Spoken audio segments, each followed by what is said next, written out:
sir? Yeah. Oh, okay. We Number got 8. Rabajaj. Garbajaj. Not in there. Wait, that's not who we play for. So if that other game doesn't go on, same format as yesterday, right? Yeah. But the other guy, that's him coming. Yeah, but he told me they told me he has to do 12 man here. Oh, are Yeah. you serious? You cut the shirt. Listen to me. I was ironing it Thursday morning, 3 o'clock in the morning. I put a hole in it this big. So I just cut off the sleeve. It pissed me off. You could hear me cursing from Barbados probably. So no got Rabajaj? No man, Bajaj play for the other team, right? No play for this side. No, he's playing for this team. This team? Yeah. Okay, I'm wrong then. Okay, the numbers. Okay. Fletcher 5. He was captain yesterday and I'm not playing today. 4. I think some of them went back. Okay, 6. Rajanan Singh. 17. That playoff. Bramble. Okay. 13. Frederick Kumar. 10. Shada Matai. 3. Sagasar. 9. Rahez. 15. Hassan Mirza. 7. And Mohamed Asif 8.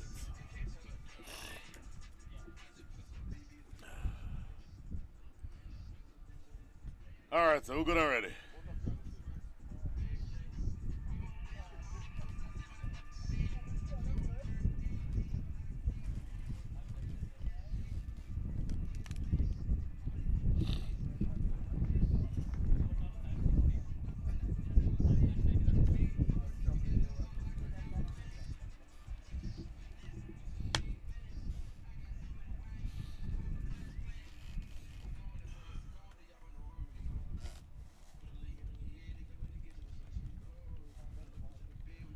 Alright, dance your dance.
So we want to welcome you to the Atlanta playing field, Atlanta cricket field. This is the Atlanta Open. And we come down to the final 8 teams of the competition. Here we've got the Atlanta Fire, who's played unbeaten so far. They'll come up against Raiders Unlimited. It's titled Playoff Number 1, Quarterfinal Number 1. And the 2 opening batters out in the middle. Andre Fletcher out in the middle, along with Daniel Bell Drummond. So the news out in the middle is that the Raiders Unlimited have been sent in. Atlanta Fire, of course, winning the toss, led by Aaron Jones. As we see, Cornet Dry has been given the ball, and things are ready to start here in the knockout stage of the Atlanta Open 2022. And out in the middle, Atlanta Fire takes on Raiders Unlimited. So we're all set in the box. With me is Brian Walters. And a little bit later on, Nick Kial Uttam Chandani will bring you all the coverage. Continuing coverage of the Atlanta Open continues here at the Atlanta field. Good morning, Brian. Good morning, Lenny. It looked like you brought the cold weather with you down here from New York. About 57, 58 degrees and a pretty stiff wind coming from, feels like the west, northwest, if you will. But I think the players in the middle worry about none of that. We are at the business end of this tournament. Corner Dry with the new ball in his hands. Yeah, this is going to be a very good contest. Andre Fletcher, he's known around the world. Still in reckoning for a West Indies call-up at some point. He's a top player, good T20 player, and he certainly headlines the Raiders Unlimited batting card. The man they call the Spice Man from the Spice Island of Grenada. Andre Fletcher, we'll go over his records in a minute, but he's a tremendous batter. So ball played up towards the onside, and Brian, they come up against the Atlanta Fire team, who has used this ground as really their home base during the course of a couple of years of minor league cricket. And you see the likes of Cornet Dry, he's bowled several overs on this ground, so this is going to be familiar territory for the Atlanta Fire. For the most part, it's essentially the same team that played it in the minor leagues. And so you Cornet Dry, you mentioned Stephen Taylor, Aaron Jones, Raheem Cornwall. These are all guys who are familiar with this place. Cut away over the offside, and that has gone towards the parking lot. And an early strike here for Andre Fletcher. Ball outside the off stump, giving some bit of height. And that's a lovely T20 shot. Well, gave him width. You don't ever want to give Andre Fletcher, well, no batter you want to give any width outside off stump, but certainly not Andre Fletcher. He's able to take full toll of those, cutting it away beautifully, sailing well over the top of that man, back on the boundary at third for 6. Yeah, it's a good looking shot from Andre Fletcher. He's a top player, and he's expected to give Raiders a very good start in this tournament. And so they're off to a good start in just 3 balls into the first over, ball here by Cornet Dry. And already we've seen a big shot here from Andre Fletcher. Got a 96. Not out in the first day of cricket here in the Atlanta Open, so he's been among the runs. And we also saw he got a 27 and he got a 20. He faces up to Cornet Dry. Now this one, ball chopped into the ground, can't score. So good comeback here from Cornet Dry. Cornet Dry staying outside that off stump line. Generally you want to be outside off stump, but maybe a little bit too wide. That second or the third delivery that was cut away for 6, he wants to bring that ball maybe on a 4th stump line. I don't mind being outside off, but it can't be too wide to provide width to Andre Fletcher. He will take full toll of it. Oh, lofted into the offside, can't score. But the intent here shown by Andre Fletcher, he is typically an aggressive player. He looks to get runs earlier on. And in a format in which the playing conditions certainly encourages you to really go hard in the first 6 overs. Absolutely, and of course inside the power play, the first 6 overs, only 2 allowed outside the circle. Those 2 down that backward square leg and third man. So Cornet Dry is going to have to make sure that he keeps that short of length ball on off stump. Oh, look at that's that. That's a very good delivery. We have seen some devil in the pitch during the course of this tournament. The first over comes to a close, 6 for no loss.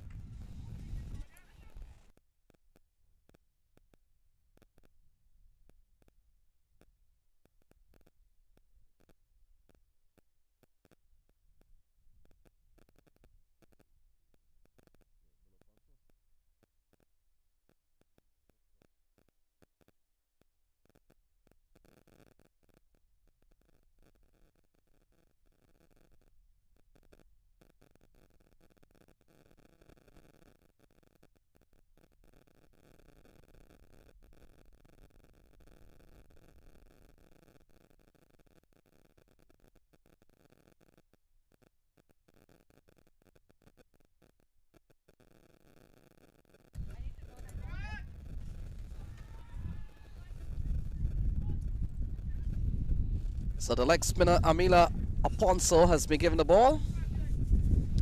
As we have seen so many times, Brian Walters, the plan to come with slow bowlers at the top of the order in T20 cricket. Absolutely. Aponso, former Sri Lankan player. He's a orthodox left arm spinner. So he spins it the same direction that a leg spinner would. A right-handed leg spinner should be leaving the right-handed batter. And you'll see the imposing figure for Hakeem Cornwall at first slip. He's going to be hoping that he comes in to play with these balls, leaving the right-handed Andre Fletcher. So quality spinner is Aponso, very experienced.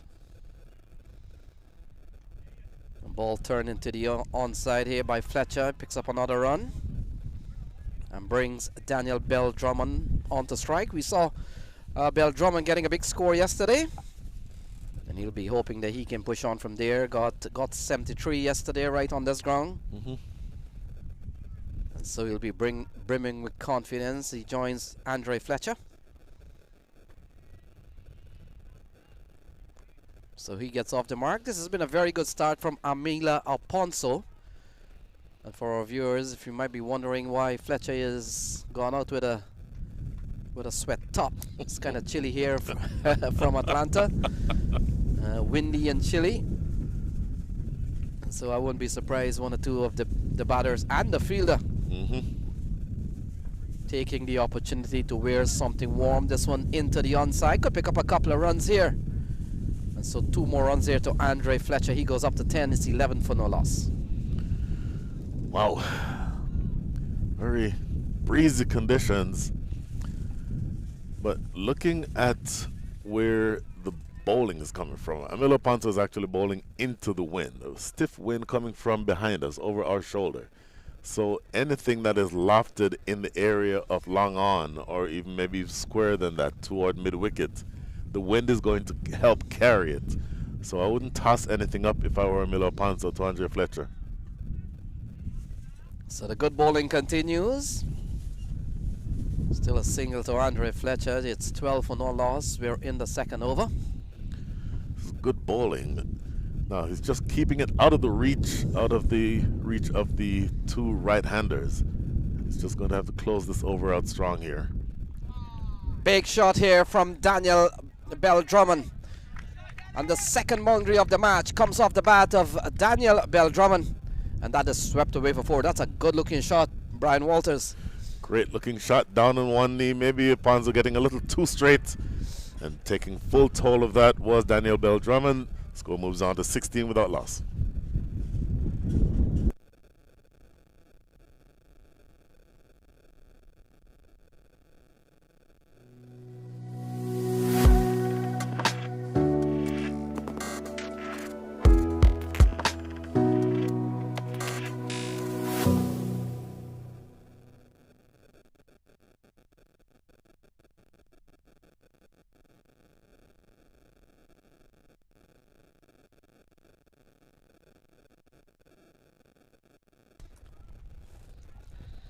So 16 off 2. Corner dry continues. Will come into ball to Fletcher. And Fletcher into the onside. Could trickle away towards the com box.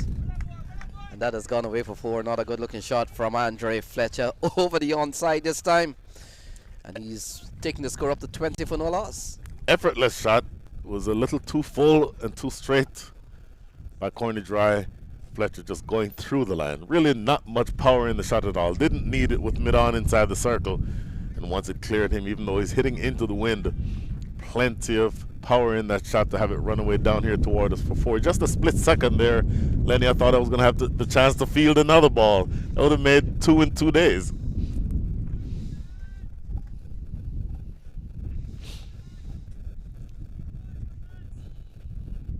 So Fletcher's gone up to 15. Look at that steep bounce on that delivery. Jamar Hamilton taking that ball well above his head. And you see Hakeem Cornwall there at first slip. He's going to be interested in those types of deliveries because those are the types that could potentially take the glove and then loop toward first slip. So he's going to be ready for those types of deliveries.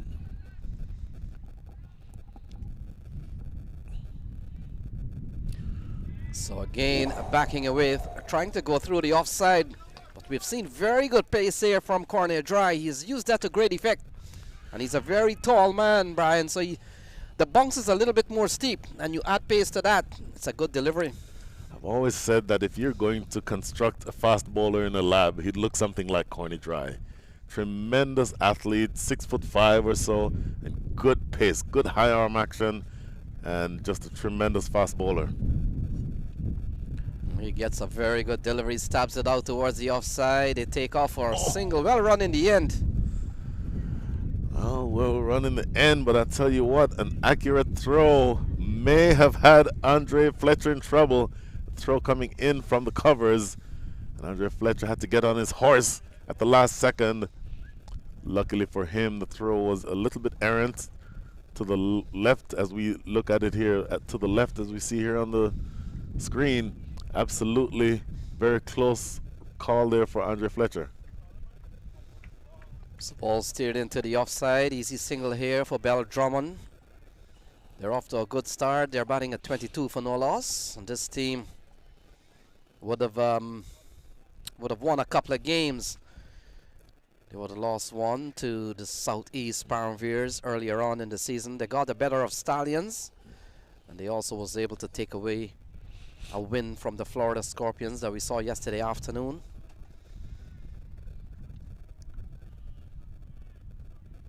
Pulled, and that's a lovely shot from Andre Fletcher towards the backward square area. Take that. Ball short, heading down the leg side, and Andre Fletcher in a flash. Pouncing on that short ball. Look at this reaction. Look how quickly he's into position. Right there. Just a short arm jab, and that ball flying away through backward square for 4. Brilliant stroke by Andre Fletcher. The score moves on to 26 without loss after 3.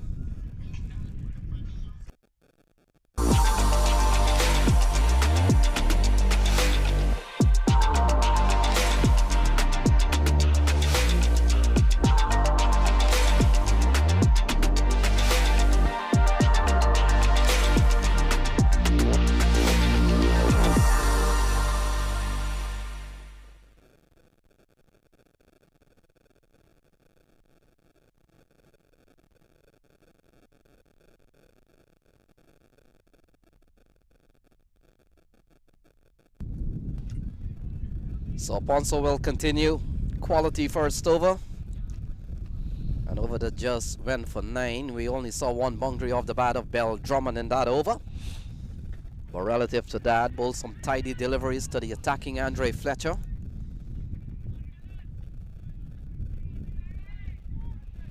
And this starts pretty well. Ball, a little bit of awkward bounce. But Bell Drummond does well to negotiate a good delivery. Good start here from Amila Aponso.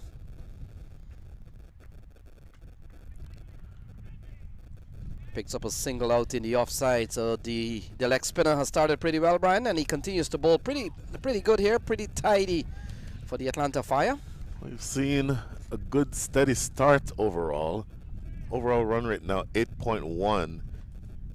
These two are just looking to keep the good start going as Fletcher just knocks this one in front of, looks like Justin Dill at square leg for another single. They're happy doing it in singles to Amila Aponso because it appears that runs are coming from the other end.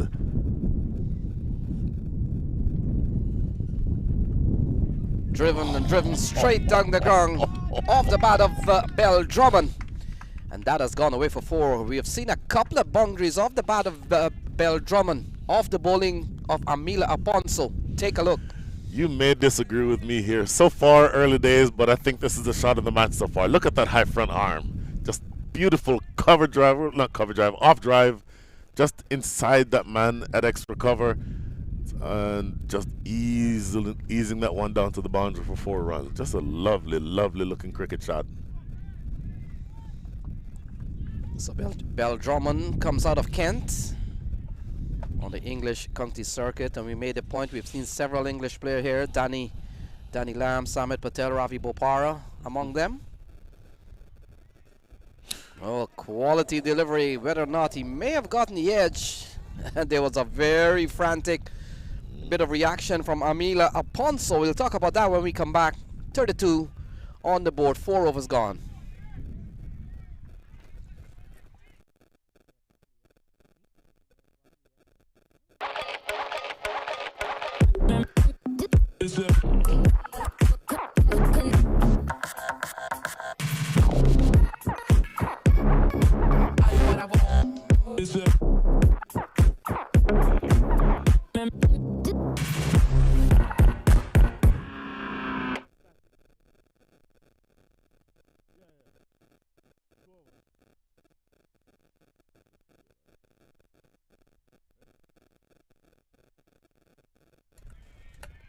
So Justin Dill has been given the ball, replaces Cornet Dry. Cornet Dry 2 overs, no made, none for 17. He's been quite expensive this morning, Cornet Dry.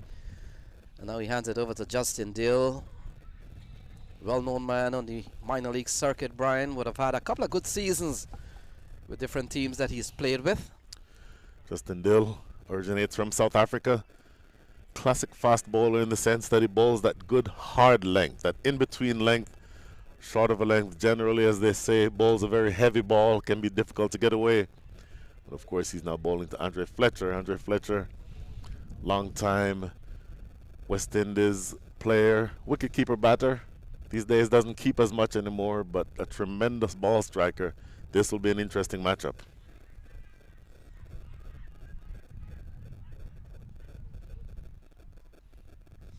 So ball into the offside, can't score, and you're right about that. Not keeping today because they've got Anthony Bramble out of Guyana. And so far, his primary role is really to be a top quality batter. He has started pretty well. He's 21 so far, and he's up to 32 for no loss. The Raiders Unlimited having lost the toss and was asked to bat first.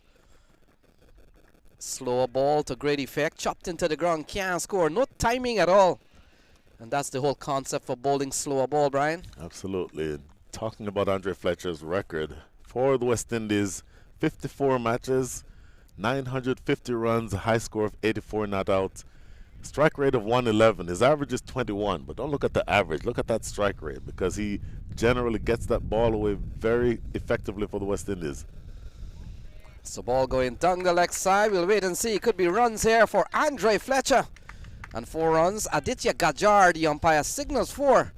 And that's 4 more runs off the bat of the Spiceman. Ball heading down the wrong line again. Spiceman getting a gift from Justin Dill. 2 straight, well down the leg side. Had he left that alone, that would have been a judge the wide. But just getting a little under edge on that. And that's all it takes. Rakeem Cornwall at short fine leg, beating him really when the ball gets by him or really anybody else at short fine leg. With this fast outfield, it's always going to run away for 4. So the Atlanta Fire certainly comes into this game. They haven't lost a game, Brian, and really comes into this game as the favorite. Raiders Unlimited will be hoping that they can topple one of the big teams of the tournament. Of course, Atlanta Fire know that if they want to win this competition, they will have to win 3 games from here on. Absolutely. Now, look at this change of that ball is dropped to backward square for a single. Note that they've dropped Everard Dyer back onto the boundary at long on, and with the deep mid-wicket in place, of course, still inside the power play. Looks like he's going to try to be a little bit straighter and a little bit fuller to Fletcher, wanting him to play it down the ground. It's an interesting move. Of course, these options are relatively limited inside the power play when you're only allowed 2 outside the circle. So 37 on the board, 5 in this over so far from Justin Dill. Bell Drummond into the offside. Look at this, Lenny. They come back for 2. Look how Justin Dill is running in. It's almost like he's running in at half his usual pace. I don't know if that has to do with maybe the matting is giving a little bit on the plant of his front foot, or if he's not running through the crease as he ordinarily would. And I'm not exactly sure what that's about, but something to pay attention to as we get through the rest of this match. So they're going just over 8 runs and over, 39 for no loss. They've preserved all 10 wickets in hand so far. Both Andre Fletcher and Daniel Bell Drummond has found the boundary. Justin Dill with 7 runs in this over. Final ball to end number 5. Smashed straight down the ground from Bell Drummond. And that has gone away for 4. That's a commanding shot from the Kent player. And that goes all the way down the ground. Couple of bounces and hits the side screen. And that's a lovely shot to bring the end to over number 5. Lovely stroke. Look at this. Again, just ambling in is Justin Dill. And got that one just a little too full and straight. Smashed down the ground for 4. After 5, the score is 4-3 without loss.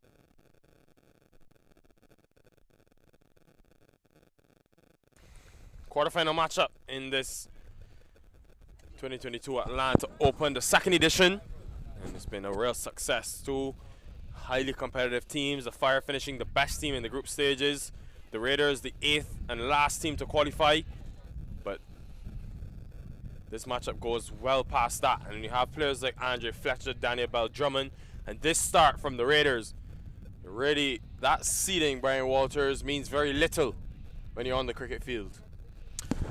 Well, we're at the business end of the tournament. Everard Dyer now with the ball in his hand. He is the 4th bowler to be used thus far for the Fire. Yeah, has conceded runs inside the power play. Bold move. This one's gone straight up. Hasn't quite got it. Man underneath it. Big chance untaken. And Stephen Taylor and Everard Dyer combining to get a huge wicket. Dyer was the man yesterday. He picked up 2 wickets with just 5 runs. And his very first over and first illegal delivery, he makes a difference. Boy, what a big wicket this might turn out to be. Look at this. Really angled in toward the pads. Fletcher might have wanted to go over the leg side with that. Ends up getting a thick outside edge. And it skies in toward that mid-off area. And a really well-judged catch. Andre Fletcher, the captain, departs for 26 from 20. Got a start but could not capitalize. Score after 5.1 is 44 for 1. Yeah, never really got going, and it's tough on this synthetic matting to find that rhythm. So Fletcher departs, big wicket for the Fire, and Everett there really got away with one because yes, he did. You look at that length, very full, right in the arc of Andre Fletcher, so you would want that back, and known for disposing those deliveries over that long on area. It's got to go though, Andre Fletcher, and now it brings Saif Zaib to the middle at number 3. This was a partnership that was very fruitful a couple of games ago for the Raiders. But the Atlanta Fire will feel very happy because even though Bell Drummond is coming on the back of 250s in the last 2 games, Andrew Fletcher, we know how dangerous he can be, as we saw in that first matchup where he scored 96. Absolutely. I don't know if Roddy in the production area has the time to show us that replay again, but that ball was going down the leg side in full. That is the type of delivery that easily would have been clipped away through square leg or behind square. Not sure why the captain chose to go that option with that delivery, because easily I think those were runs to be had on the leg side had he been able to work that away in that direction. But instead, just a thick, I think almost like a thick leading edge that carried all the way down to long off. And a good catch taken there to dismiss the captain.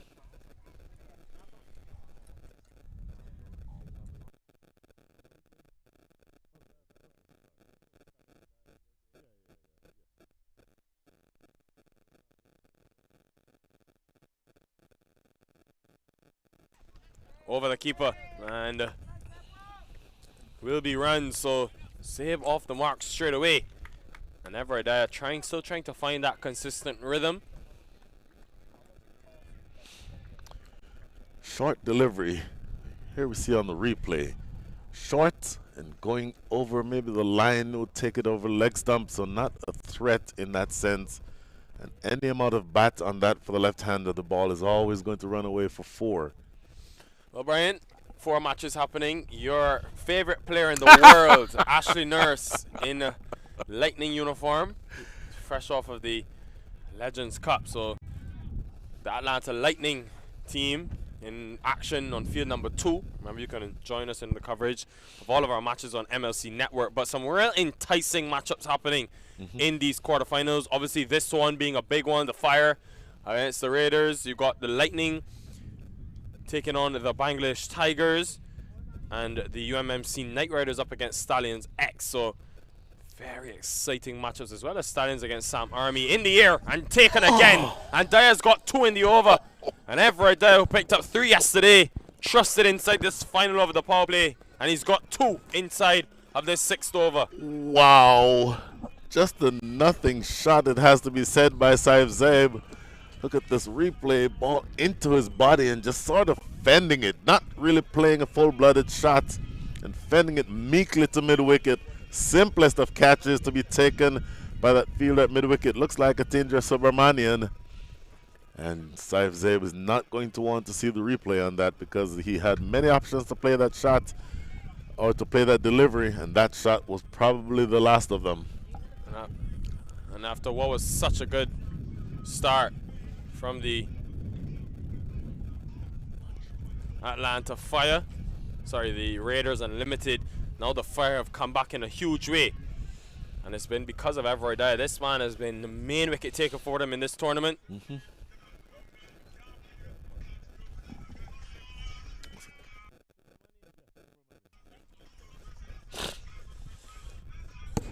So Aaron Jones, as captain, will feel very good about this start. They want to get Daniel Bell-Drummond out, though. When you look at the last 2 matches, the fact that he's got half centuries, a similar start for the Raiders team, but he still was able to recover them to a position of 200, which proved to be enough against the Scorpions. So you have at the back of his mind that he needs to take that wicket of Bell-Drummond. Absolutely. Gajanan Singh, lefty, is into the attack, or at the wicket. First ball sprayed down the leg side. Of course, one thing they're going to be keeping at the back of their minds as they try to set a decent total here, the Raiders, is that Rakeem Cornwall and Stephen Taylor and the rest of the batting firepower of the Fire is capable of overhauling any total. So they're going to have to put as good a total as possible on the board. And also, of course, remember that this is a knockout matchup. So sometimes teams batting first, you just get that extra 10 to 15 run cushion because of the pressure that comes with a game, an elimination game. So it means that the Raiders side, I think if they can get up to 185, they'll feel very good about that. They still got a lot of batting to come. Gajanan Singh now coming to the crease. Anthony Bramble still to be unleashed. And we're only inside the power play. They've got a good start, even though they've lost the 2 wickets. Wow, he's latched onto that in a flash. Gajanan Singh. And a great way to end the over, but still a good one for the Fire because they come back in a big way. End of the power play.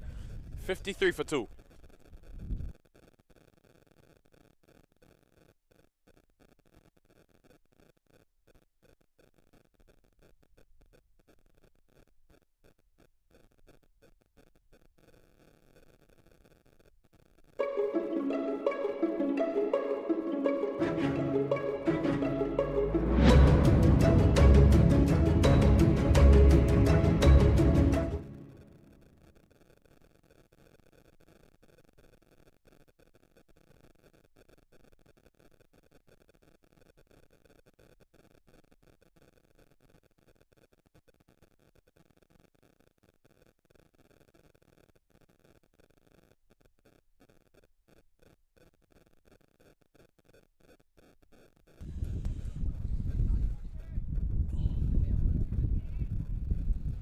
Three for 2 after 6 overs, and it's gonna be, looks to be Dill to continue. Just bowled the 1 over, went for 11 runs.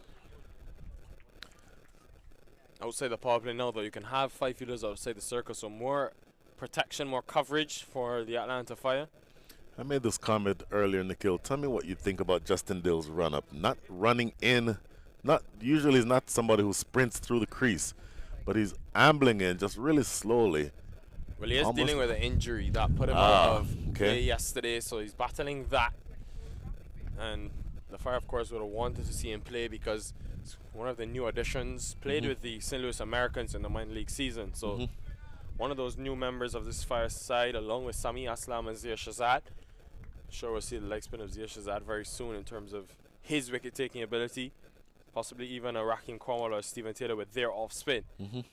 Especially with Gajanan Singh, the left hand at the crease. Oh, that's hit him on the pad, but maybe just sliding down. Hit him pretty high up on that thigh.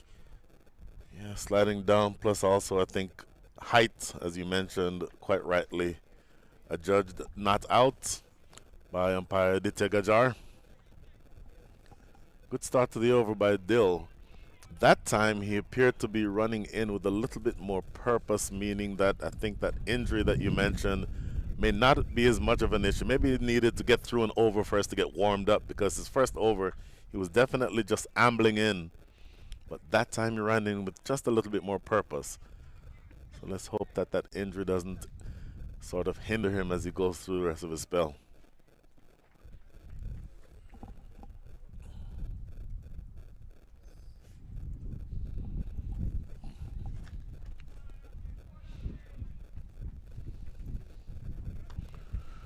Well, gets it in the gap and just over Stephen Taylor. And Gajanan Singh, when he starts like this is worrying signs. 3 deliveries faced, he's already gone to 8, and he's dealing in boundaries at the moment. 3 deliveries, 8 runs. I think I like your thought a couple of deliveries ago when you mentioned that Stephen Taylor and Raheem Cornwall may come into play as it relates to Gajanan Singh. If he continues being this aggressive, particularly since we're outside of the power play, that certainly would be something that Aaron Jones would consider, having that off-spinner bowling to the left-handers to have that ball, or left-hander Gajanan Singh, to have that ball leaving him. Well, we know that Raheem Cornwall is dealing with that knee injury, but I think he could also be so pivotal to Gajanan Singh. The way that he started deep third fielder there, so it should just be a single. But Stephen Taylor and Aaron Jones especially will know Gajanan Singh and exactly how to bowl to him. They all spend a lot of time in that USA international side.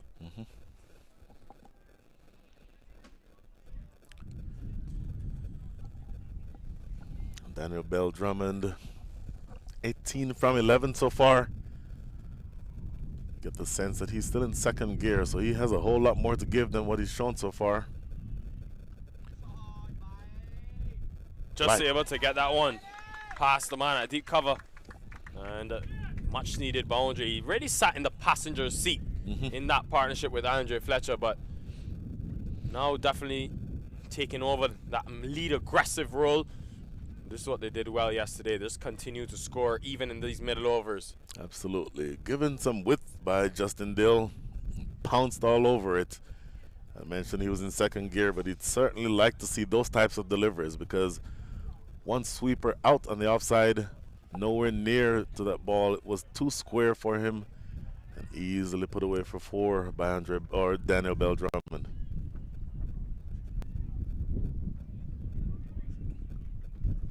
Oh, this time caressed into the gap.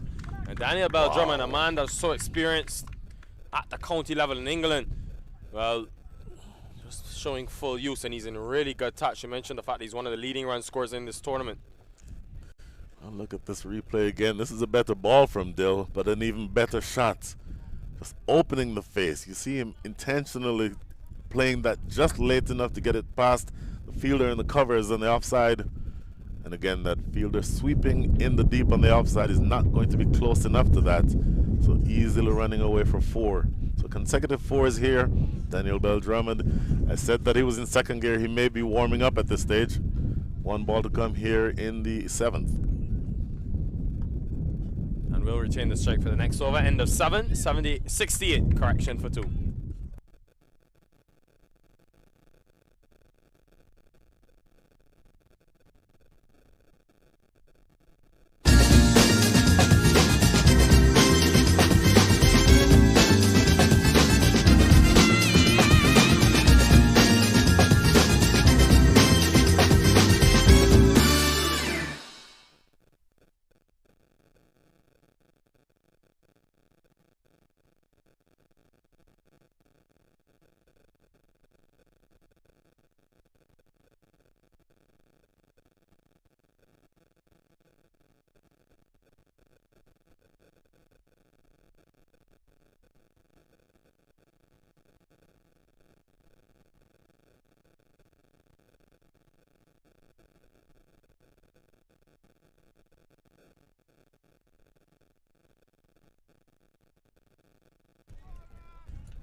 Everett there after that magical over.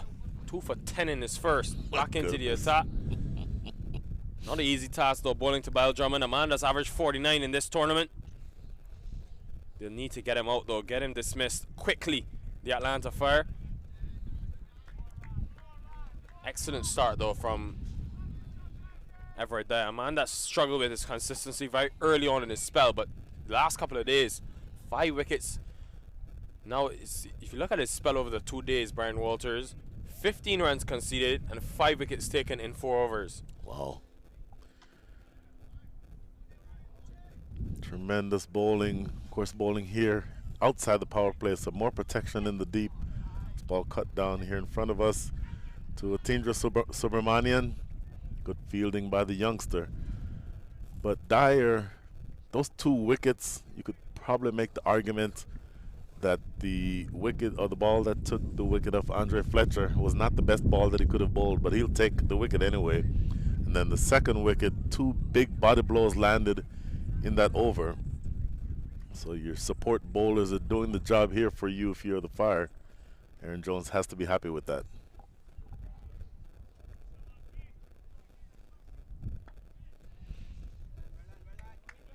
And he's batting really well because not many dot balls we're seeing in this innings, and it's why their run rate is close to 9.5. Even when he's not scoring the boundaries, he's able to turn over the strike. This is an important partnership, knowing what they have in the tank in terms of Bramble to come. Well, I made the point earlier, because of the firepower, and you have to say that of the 2 sides, you could argue that the greater firepower would be with the Fire.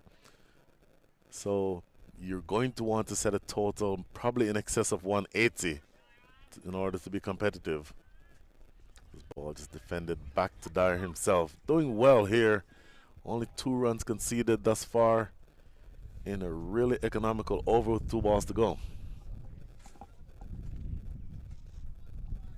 And Aaron Jones will have to be very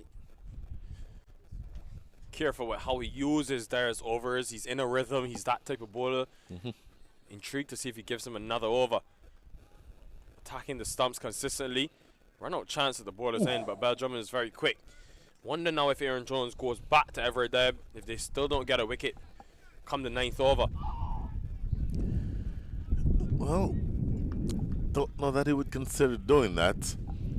He does have options. I would really like to see Stephen Taylor get the ball. You mentioned that Rakeem Cornwall is carrying an injury, and just looking at him walk right now over to back to short fine leg, he certainly is laboring, so that knee probably is still bothering him. But I think the spinners will have a part to play in this match. Another swing and a miss. He's bowling really well. Everett there ends with a dot just 3 from the over. 71 for 2.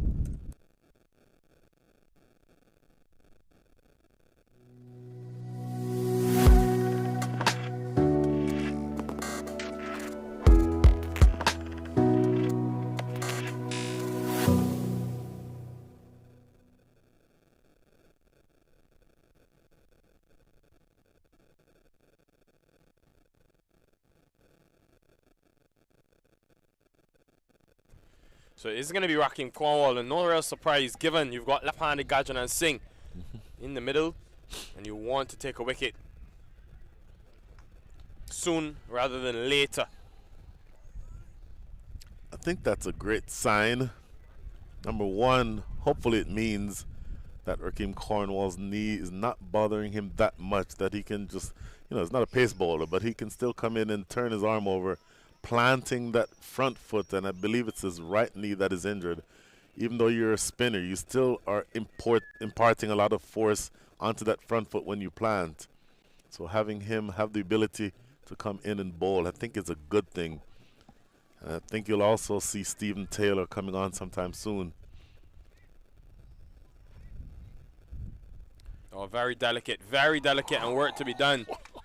And he will pick up a bound. No, he won't. Stephen Taylor's quick enough. Thought it was going to run down that slope for a boundary, but just able to come back for 3. So good start.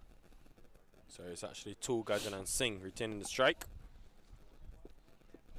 It's Daniel Bell Drummond. Good little late cut there. Thinking about the NBA. Yes, I am. I have done that 4 times already today. Look, the NBA preseason has started, so forgive my mixing up athlete names here. A good start here by Rakeem Cornwall. Slow looping delivery that time. Tindra Subramanian at short third is able to cut that off. So after the 2 to start the over, 2 consecutive dot balls, Rakeem Cornwall really slow through the air. Look at now this one is a little quicker. Good work, the big man mixing things up. Yeah, and this is good captaincy as well from Aaron Jones. Aware that just had a couple tight overs, one from Everett Dyer, just conceded 3 runs. He's gone to his experienced man in Cornwall. He just feels he can prize a wicket from keeping these 2 quiet. They've already scored at over 9 runs and over pretty much throughout the innings. All of a sudden, 2 tight overs, and that rate has gone much closer to 8. And that's T20 cricket. Just a couple tight games, and things just come right back in your favor. This is an elimination game, quarterfinal if you're now joining us. So all to play for. And the Atlanta Fire are one of the favorites of this tournament, being one of the home sides. And now for the first time, the left-handed Gajanan Singh will be facing up to Rakeem Cornwall. Cornwall immediately going around the wicket. The idea is now to drift the ball in from around the wicket. And if there's any turn, hopefully have it leaving Gajanan Singh. First slip in position just for that. There it is right there, but edged, not carrying, not at all in danger of being caught, but a single to end things here in the 9th over. Yeah, 75 for 2.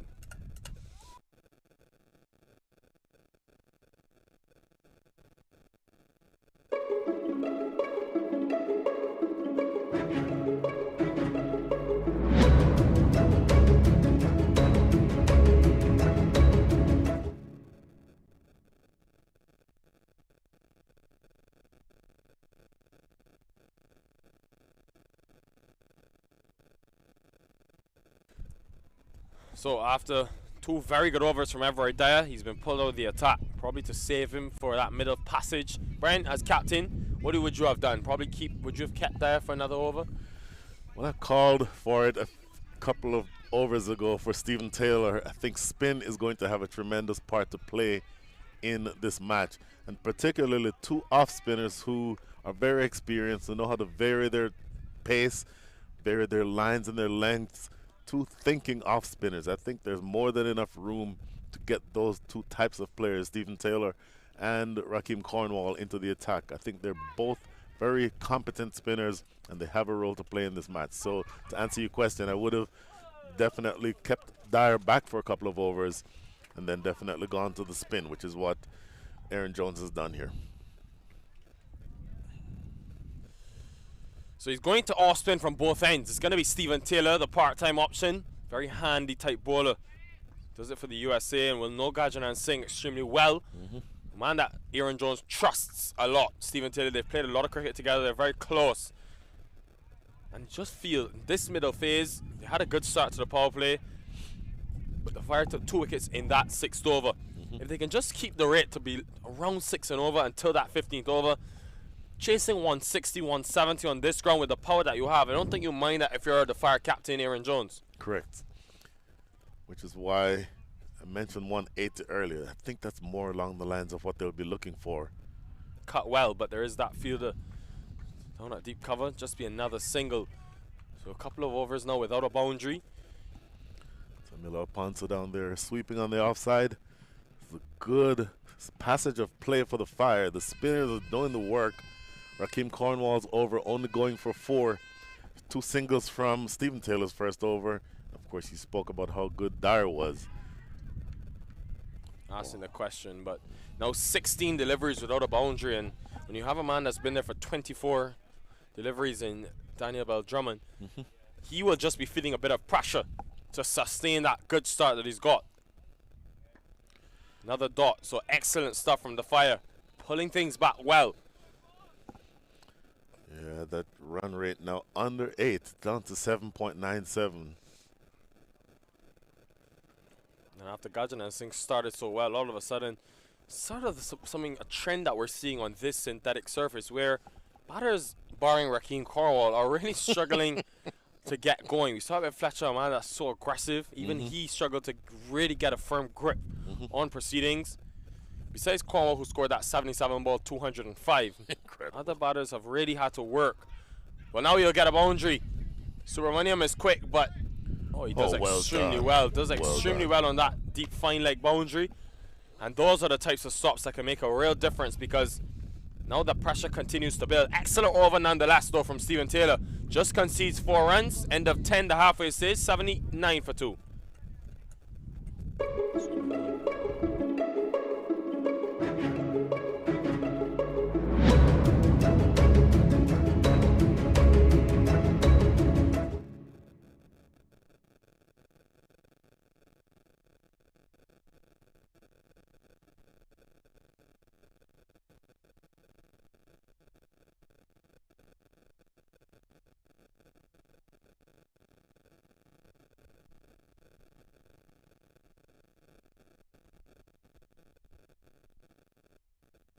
So back at the Atlanta Cricket Fields, 10 overs remain in this innings. And really, of course, it is a knockout matchup for both of these teams. 1v8 is the Fire, who finished best of the lot in the group stages against the Raiders, who just qualified very late yesterday after defeating the Florida Scorpions. Cornwall continuing for his second, so 3 overs consecutive spin. Very straight, and should just be a single. And now come back for 2. He wanted 2, but he sent back as Leonard Aichibar rejoins me. Thanks, Nikhil. We're down to the last 59 balls. They're going just about 8 runs and over. A partnership of 32 between Gajanan Singh and Daniel Bell Drummond. Drummond got a big score yesterday. Bell Drummond got 73. We've seen a couple of off spinners employed, Stephen Taylor and Raheem Cornwall. And Gajanan Singh has played some lovely shots along the way. He's up on 14. Oh, up and over towards the offside. Didn't time it too well, but they'll come back. In fact, they'll settle for 1 as Gajanan Singh continues to bat pretty well here. 33-run partnership. Yeah, again, struggling for timing though, this pair, and that rate continuing to decrease. It's been good, smart bowling with a spin. First Emilio Ponzo, and now the 2 off spinners from the Atlanta Fire. Smashed into the onside. Atinja Subramaniam is settling under it. It's Emilio Ponzo, and he had to watch it so long. I thought it was coming our way for a minute, but in the end, pressure working to the favor of the Atlanta Fire. Yeah, big strike here from Bell Drummond. Didn't time it too well, and the ball went very high in the air. Good catch executed by Aponso. And so the 3rd wicket goes down. It's 81 for 3. Yeah, it did go really high up, and it's pretty chilly here in Atlanta this morning. So taking that catch wouldn't have been easy. Cold hands, but in the end holds his nerve extremely well. Aponzo had to be cognizant of the boundary rope as well, and the Fire take a huge wicket to get the wicket of Daniel Bell Drummond.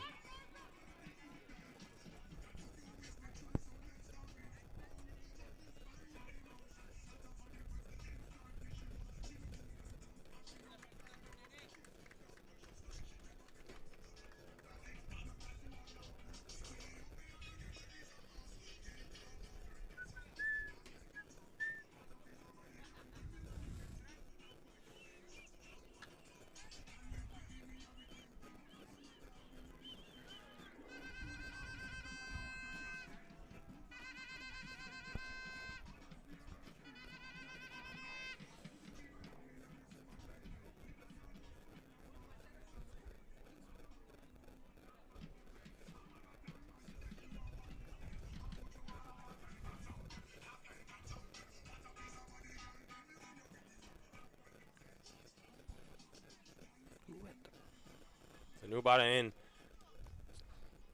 Raiders, of course, missing a couple of big players that were supposed to play for them. Romario Shepherd, Corbin Bosch at first were slated to play for them, and they would have made a huge difference to their side. So it looked like Prajit Kumar Moody has come to the middle.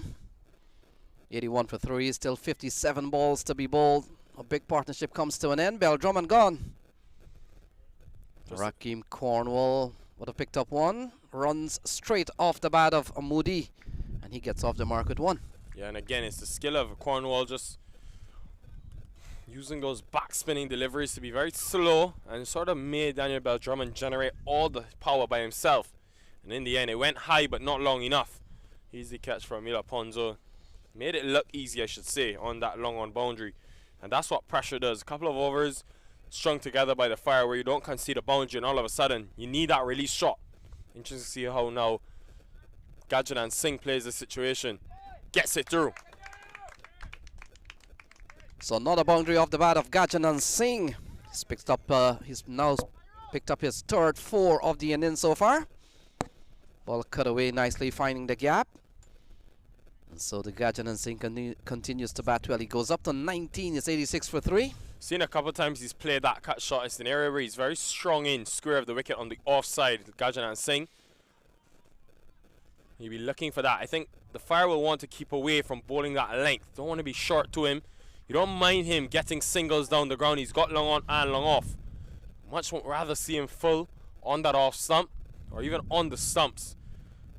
Force him to drive and hit over that straight boundary if he wants to score big.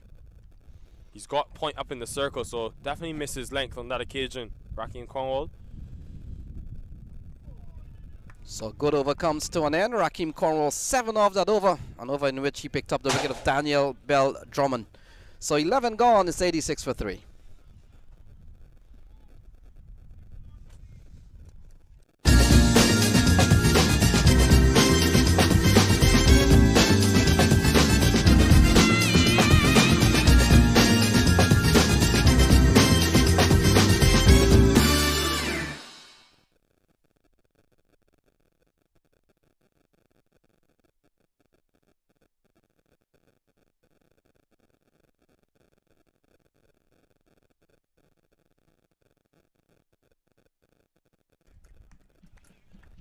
So 86 for 3 at the end of 11. Stephen Taylor will continue.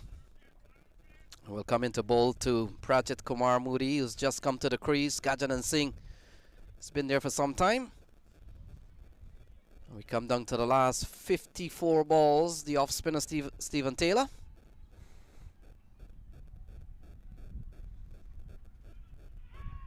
So big appeal, he's gone. So that's the end of Prajit Kumar Moody trying to sweep a ball that may have pitched in line with the stump.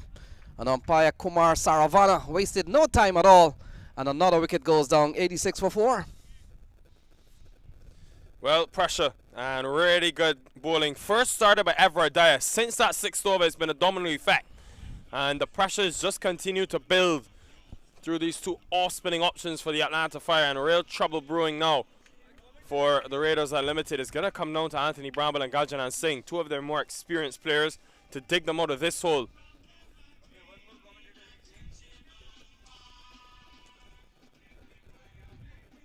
So 86 for 4. Anthony Bramble walks to the middle. And the Raiders would have won a couple of games. They would have lost to the Southeast Paramveers during their campaign to get to this point. And Anthony Bramble has bailed them out of trouble during the course of their campaign nonetheless.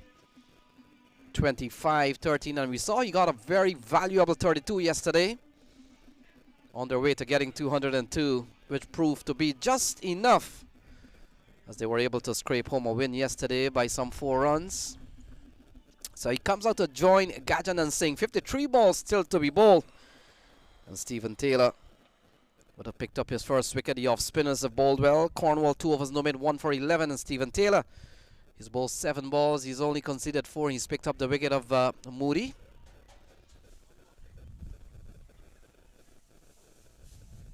So the wicketkeeper batsman, Anthony Bramble, comes out to the middle. And still a lot of work to be done here. They're batting at 86 for 4.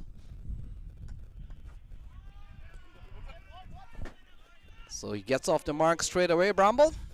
And hands a strike over to Gajanan Singh. Stephen Taylor, very experienced cricketer, Nikhil. When he's not playing for the US international team, he really very active in local cricket all around the country. Yeah, you have to look at the comeback from the Atlanta Fire, and led by Cornwall and Stephen Taylor. This was a team, the Raiders, that were 53 after the power play. They've only scored 34 runs since. and it's been a real comeback. It's just been all about pressure. And the dot balls, continuous dot balls and denial of boundaries is what's led to this pressure being built by the Atlanta Fire. So tidy over so far from Stephen Taylor. Ball cut away. Good looking shot here from Gajanan Singh. Will only get him a single. And a single that brings Anthony Bramble back on strike. And the fact is, when you look at the matchups here, Atlanta Fire certainly comes into this game perhaps the favorite, the team that has always been around, part of a big minor league setup, the Atlanta Fire brand.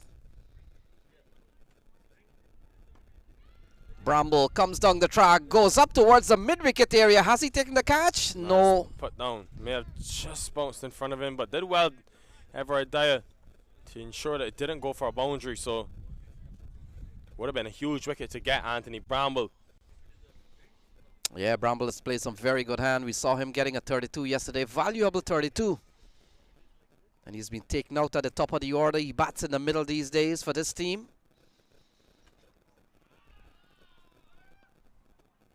So quiet end to over number 12, 89 for 4.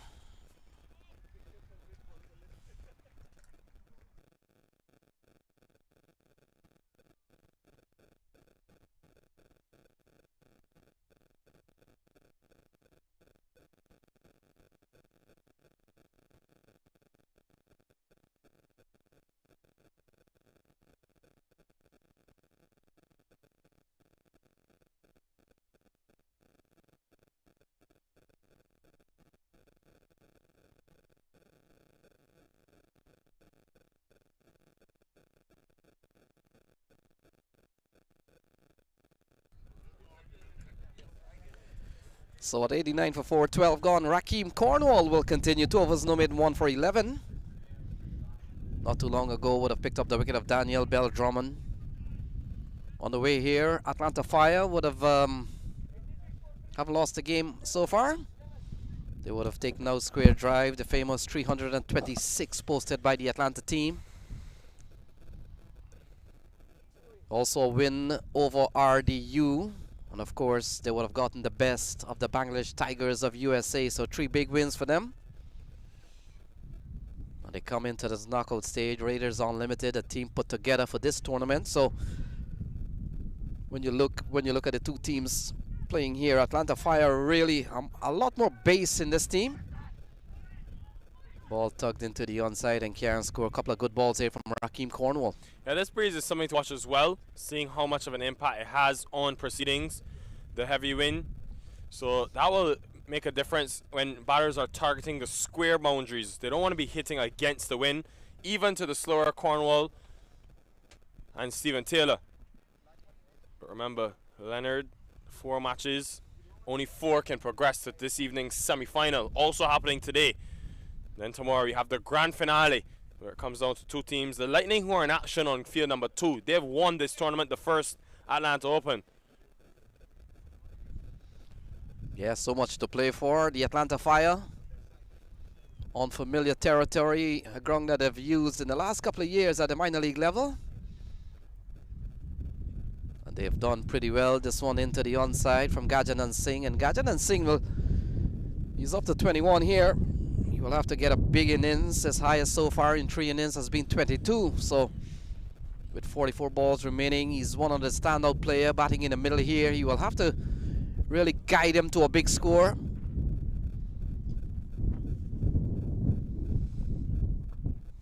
And he should have good support here from Anthony Bramble. Ball length there from Rakeem Cornwall, going that full to Bramble, but he fired it in. He didn't give Anthony Bramble much time. Bramble, we saw in the minor league, and we've known him for many years, a very powerful player. Played for that New Jersey Stallions team. Started at this role, batting at 5 in the middle order, and then went to open the batting. But given what they have in Bell Drummond and Fletcher at the top, they've opted to keep him for this stage. And too easy for Gajanan Singh, really, full toss. Yeah, lovely shot from Gajanan Singh, full toss, hit well. Towards the onside, he picks up another boundary. Take a look at this one. Yeah, swatted along the outfield here. And that's a good looking shot from Gajanan Singh. 13 overs gone. 96 for 4.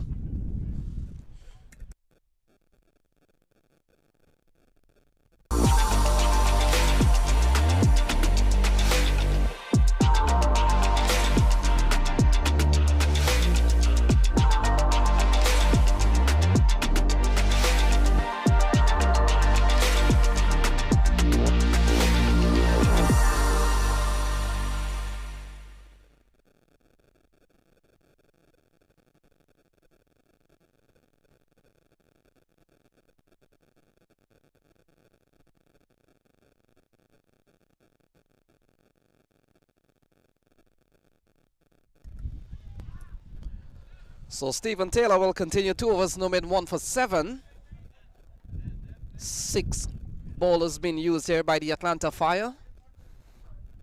Still bowling options to come. We haven't seen Subramaniam, and of course we've seen Aaron Jones from time to time, Nikhil, do some bit of bowling. Yeah, no need for Team Subramanian because of how well the spinners bowl today.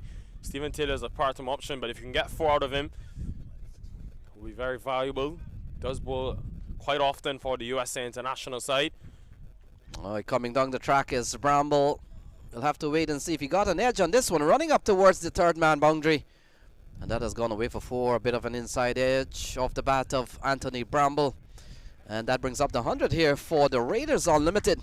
And so they cross the 100 mark here in the 14th over. Yeah, fortunate for Bramble because he came down the track, and had he missed, Jamal Hamilton would have been there waiting. But not a bad position. 100 coming up inside the 14th over. Given the nature of these two players, they can still be looking at 180 plus if these two can get going. Gajanan Singh now has been at the crease for quite some time. 20 deliveries, 25, a good start, and we know he can flip into that 3rd and 4th gear, along with Anthony Bramble, who is known for his destruction that he can cause, especially on these small Atlanta cricket fields.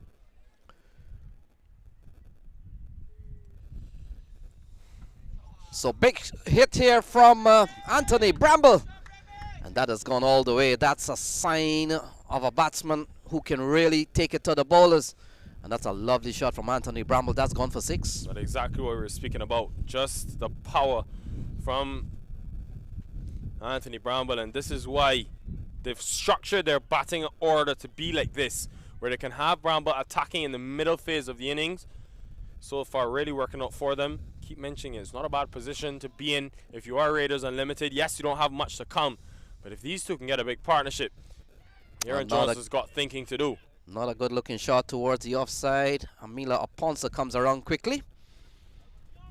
Then a single to Anthony Bramble. This over's gone for 12. A very good one here for the Raiders Unlimited, Nikhil. 38 balls remaining. And could be a position in which they set Gajanan Singh on 25 and Anthony Bramble. A couple of big strikes for him already. Coming down to the last 38 balls.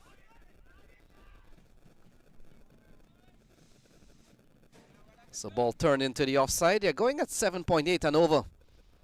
And we've seen during the course of this tournament 13 scores over 200 scored by teams spread across the tournament. And it gives you an indication of what a par score probably would be. Teams are looking to get to 180, 200 in these games. The batters have really come to this tournament. And this pitch in particular, we've seen about 3 or 4 times teams have crossed the 200 mark. Ball turned into the onside. That will complete the 13th over.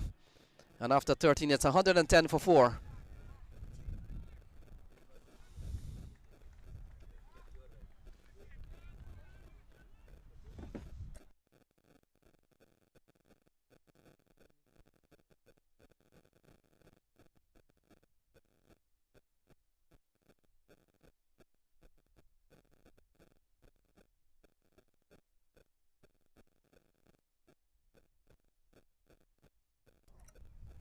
$15 runs from the last over. Aaron Jones still persisting with the off-spin option. Having a bit of a conference with Jamar Hamilton.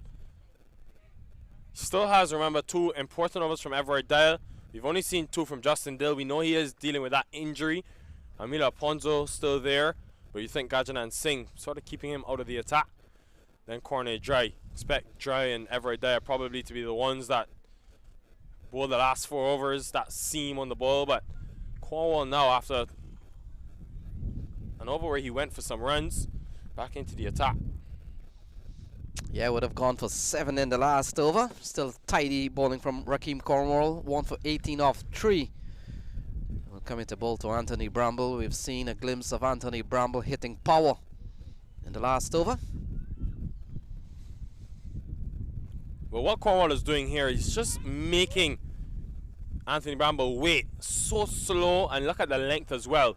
Very short, and he may be using that thumb on the ball, causing it to be very slow. A backspin almost. This time goes fast and full.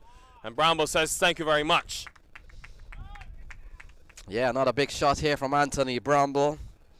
Couple of sixes off his bat already. We've only seen 3 sixes in the innings, one off the bat of Andre Fletcher. But look at this one.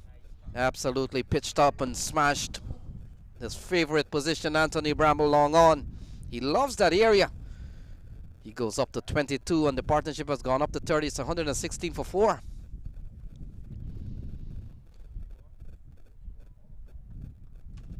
And this one a better ball here, better result here from Rakeem Cornwall. Anthony Bramble, busy man. Guyana Intercounty Games will begin on Monday in Guyana. So a lot of these players out of Guyana, the likes of Anthony Bramble. Oh, no ball. No ball is the call from Aditya Gajar. So free hit coming up. I might have been out of the Matin, Nikel. Yeah, no excuse really. Rakeem Cornwall, a spinner, should not be bowling no balls at this stage. Bangs it in. Goes for that quicker bouncer. Wide signal. He's not happy. Definitely though. I think it bounced extremely high. Anthony Bramble, that one surprised him a bit.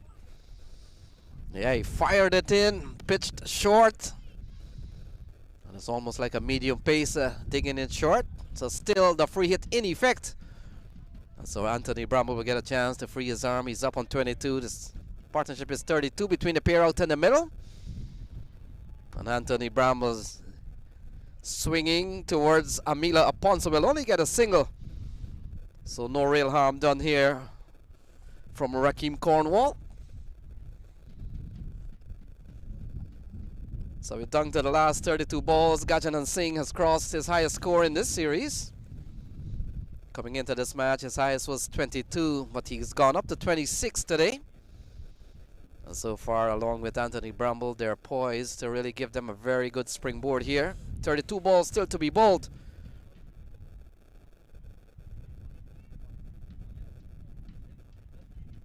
Brings Anthony Bramble back on strike. This over's gone for 10. The most expensive over so far from Rakeem Cornwall, and that's how well he is bowled. Coming into this over, he was averaging 6 and over. And this over's gone so far for 10 runs. Play and a miss, so that will complete over number 15. And after 15, Raiders Unlimited haven't been sent in. They're batting at 120 for 4.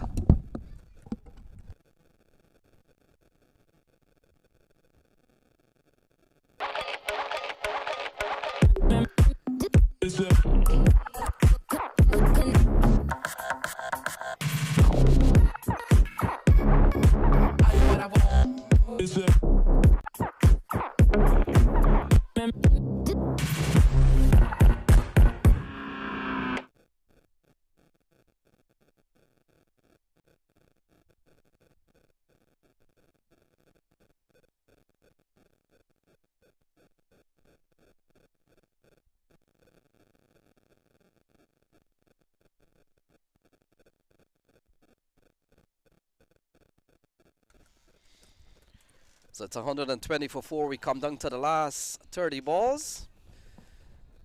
And in comes Evroy Dyer to continue. Evroy Dyer, 2 overs, no maiden. In fact, 2 for 13 off a couple of overs. Tidy stuff. So today from Evroy Dyer as Brian Walters comes back into the box. Brian, we're down to the last 30 balls. It's 120 for 4. Evroy Dyer started the comeback for the Fire. 2 economical overs and taking those 2 wickets, and then well continued by the spinners Rakeem Cornwall and Stephen Taylor. And so the innings has slowed down a lot. 6 deliveries, or 6 overs rather 5 overs remaining. It's going to be really interesting. They have to look for something around that 180 mark. But for them to get to 180 as that ball is punched into the offside for a single, for them to get to 180, they'd need to be scoring around 12 and over. I don't think I see that happening. Something more competitive, I think if they go somewhere around 160, they'd have to be around 8 runs and over to get that far.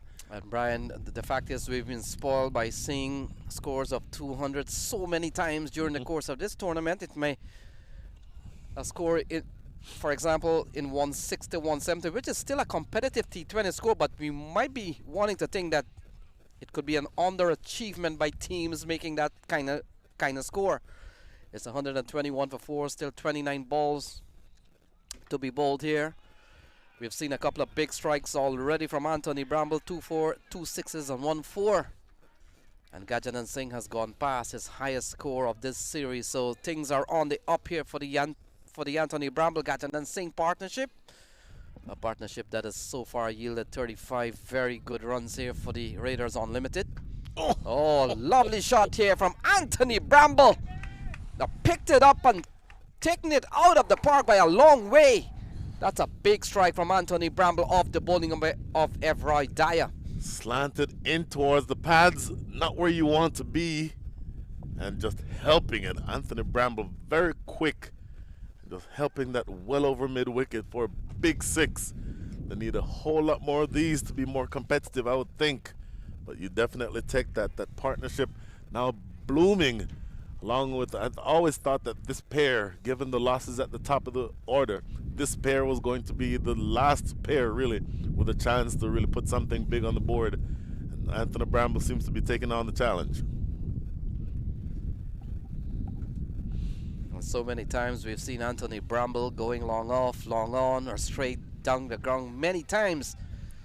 But he has shown us he does have shots square of the wicket, picked it up and carted it over square leg. Now that's a lovely shot out the bat of Anthony Bramble. 28 balls to be bowled. And this one, no ball. No ball is the call. Outside of the matting. And so this one has to be rebowled. A couple of free hits coming up. We've seen a couple of free hits here, all within the space of the last 4 or 5 balls, Brian. You see on the replay, ball is landing off of the matting, and by rule when the ball lands off the matting it is a no ball. Now we see on the replay there, that was very close, Lenny. I think the argument by Jamar Hamilton, and he's now speaking to umpires Venkatesan, speaking to him about whether or not it was going to be a judge and no ball. Hard to see exactly where the ball pitched because we were sort of shielded by the body of Evroy Dyer himself. But it appears that it may have either hit on the edge of the matting or maybe one of those sort of support straps that are nailed down, through which the nails go to secure the matting. And that may be what Jamar Hamilton's contention is. He's not happy, but there is a free hit coming up. So free hit ball. Anthony Bramble will be on strike. A partnership of 42 between the pair. We've seen a second free hit ball in this innings. Here we go. Into the onside. No much harm. Only a single out towards the onside, Brian. It's 129 for 4. 27 balls still to be bowled. 27 balls to be bowled. Now, what the Fire is going to have to do, just in the great context, you see a lot of them are getting irritated about that call. In the context of this game, one no ball that the free hit only cost them 1 run really doesn't mean a whole lot. So they need to focus on just closing out these remaining 27 deliveries. Yeah, they should have been quite happy with the way things are. Yes. It's 129 for 4 from Grungs. In fact, this pitch that have yielded a couple of 200s during the course of this campaign. This over's gone 9 so far of the bowling of Evroy Dyer. The ball into the offside. Gajanan Singh, I made the point that he's scored his highest of the series so far, so he has a chance to really push on here. A big partnership in progress, a 44-run partnership that has taken them some bit of base here between Anthony Bramble and Gajanan Singh. 44 off 29 balls, and this over's gone for 10 so far, including 1 free hit that we didn't see go for many. And the Atlanta Fire locked in a battle here with Raiders Unlimited. This is the quarter-final stage of the tournament. Oh, this one has gone high. Who wants it? The keeper calls for it. Hamilton. Oh, he takes a good catch. Had to wait a long time. Not an easy catch. But the man with the glove rightly calls for it. He had to wait a long time. And the big wicket of Anthony Bramble is gone, but this one took some time for this one to come down.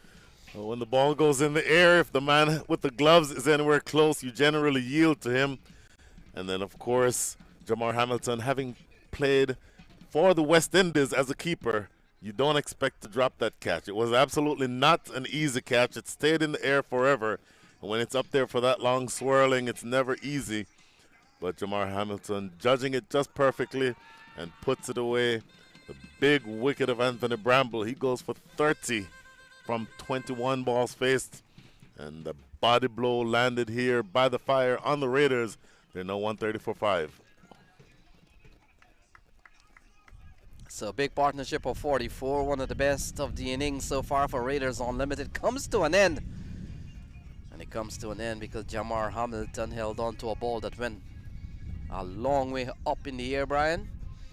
And had it not been for that batsman crossing rule, I'm pretty sure that the batsman could have probably run too.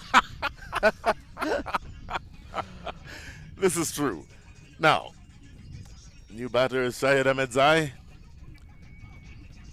You still are in the position where even though you've lost those wickets, you still have the ability to push for something competitive, something that your bowlers can bowl at. You're now 130 for 5. If you score at the rate of 8 runs and over from here, that puts you at 163. If you want to absolutely stretch and get to try to 10 runs and over, you're at 172. And bearing in mind, this is the knockout phase of the tournament, so that scoreboard pressure is a non-zero factor, as they say. So 3 wickets so far for Everett Dyer, bowling a 3 for 23. Well, coming now to bowl to the new man, Ahmedzai. He starts with a wide, going down the leg side, well taken there from Hamilton. He's a top-class keeper. And as you would have mentioned, Brian Walters would have had international experience, having represented the West Indies briefly. And from the island of Anguilla. Omari Banks would have come out of Anguilla, if I'm not mistaken. Absolutely. And ball into the onside. So Gajanan Singh will retain strike. When play resumes, it's 132 for 5. 24 balls to be bowled. 16 gone, 132 for 5.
So welcome back. It's 132 for 5. 24 balls to be bowled. 16 overs gone. Gajanan Singh on 29. Ahmedzai is on 1. Ahmedzai has just come to the crease. Stephen Taylor, it appears to be, who will be taking up the attack. So Taylor 1 for 21 off 3. He's gone for 7 and over. And will come into bowl with 24 balls still to be bowled. It's 132 for 5. A big swing, big appeal. Not on says umpire Aditya Gajar. And we'll have to take a look at this one, but wrapped on the pad. Big appeal from the Atlanta Fire team.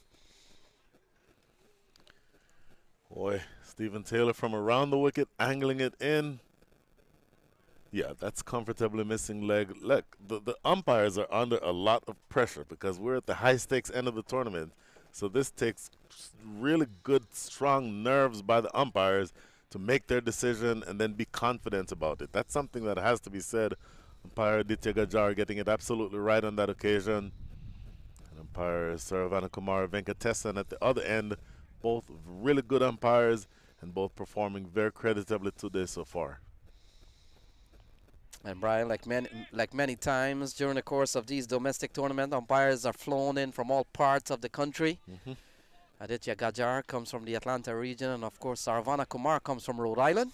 And we've seen This is good bowling by Stephen Taylor. 3 dot balls on the trot in the 17th over. This is brilliant bowling. That over rate coming, or the running rate, score rate coming all the way down to 8. Driven down now, Amila Ponso down here in front of us at long off. 1 run conceded from the first 4 balls of the 18th over. Make that the 17th over. This is brilliant, brilliant bowling by the long-time USA opening batter and off-spinner. Yeah, very good bowling from Stephen Taylor. One of a couple of spinners used by Atlanta Fire. We saw Rakeem Cornwall. Oh, up and over. That's a good-looking shot from Gajanan Singh. And he breaks what was beginning to be a very tidy over from Stephen Taylor. A lovely shot again from Gajanan Singh, and he goes up to 33. Stephen Taylor getting this one just a little too wide. That was maybe a 5th stump line, providing just that little bit of width for Gajanan Singh to open up the arms and flay that away over backward point for 4. Nobody in the deep on the offside. Corny Dry, who's sweeping in the covers, was certainly too square to be able to do anything about that one. So very tidy stuff from the Atlanta Fire. And over that comes to an end. That only conceded 5 runs from Stephen Taylor. Another one in the books. 17 gone. It's 137 for 5.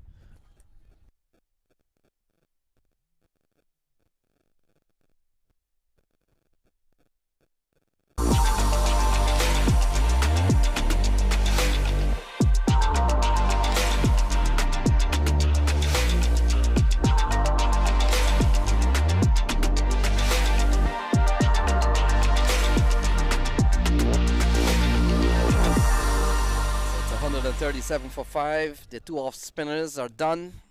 Rakeem Cornwall 4 overs, no made 1 for 28, and Stephen Taylor 1 for 26. Similar figures. Corner Dry comes back into the attack. Will come from the top end of the ground, and he's a quality bowler. 2 overs, no made none for 17, Brian, as we come down to the last 18 balls here. But you get the feeling that Raiders Unlimited will be hoping to get 150, 160. It's not going to be an easy one, but that's the kind of score we see during the course of this tournament that will hold up for you. Well, that sort of score has generally held up, but it's not very often that you've seen a team with the firepower of the Atlanta Fire batting second.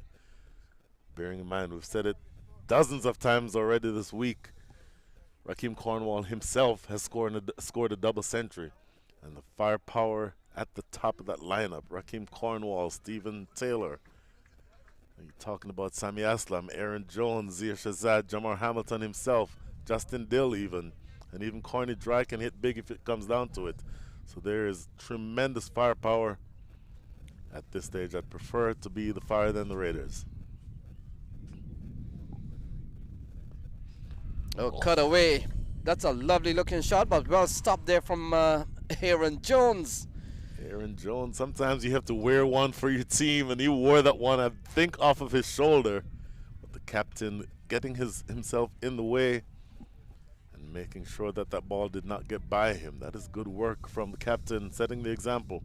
That would have run away for 4, off the pace of Corner Dry, of course.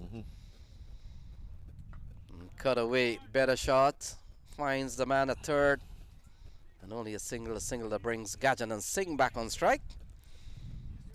With 16 balls remaining, Atlanta Fire playing a very good game. They haven't lost a game yet in the tournament. They played impressively well. Their big win against Square Drive, the famous 326 posted, the double 100 by Rakeem Cornwall, still one of the hallmarks of this tournament. And also wins against RDU and the Bangladesh Tigers of USA. Corner Dry runs into bowl to USA international player Gajanan Singh. That's a good disguised, short, slow delivery. It's a as they say, pace off on that one. Knocked it in short. And of course, somebody with Coinadry's height, you assume that he's going to be, when he drops it short, it will be coming at pace. But he did well to disguise the pace on that. Gajanan Singh not picking it, and only under-edging one that was kept or snapped up by the keeper. Not a catch, obviously, but a precious dot ball. Playing a miss again, so this over's gone pretty well here for Coinadry. We've only seen a single off this over. We've seen a couple of balls faced by Shahid Ahmadzai. And Gajanan Singh has used up 2 dot balls, so very tidy stuff here coming down to the last 14 balls. Boy, Coinadry is bowling really well here. Gajanan Singh been there for a good long time. He's up to 33 from 28. Sliced, big slice into the offside. Fielder comes in and wait for the bounce. So that's the only big highlight of this over. A big slice off the bat of Gajanan Singh looking for runs. Boy, you get the sense just for a second. He got the width. The fielder made an executive decision to not go for the catch. You'd think that if you were able to charge in and lay himself fully out for that one, that he might have been able to take the catch. But either way, just a single. So in the context of this game, we're into the 18th over. 1 ball remaining. Cut away. That's a beautiful shot off the bat of Shahid Ahmadzai.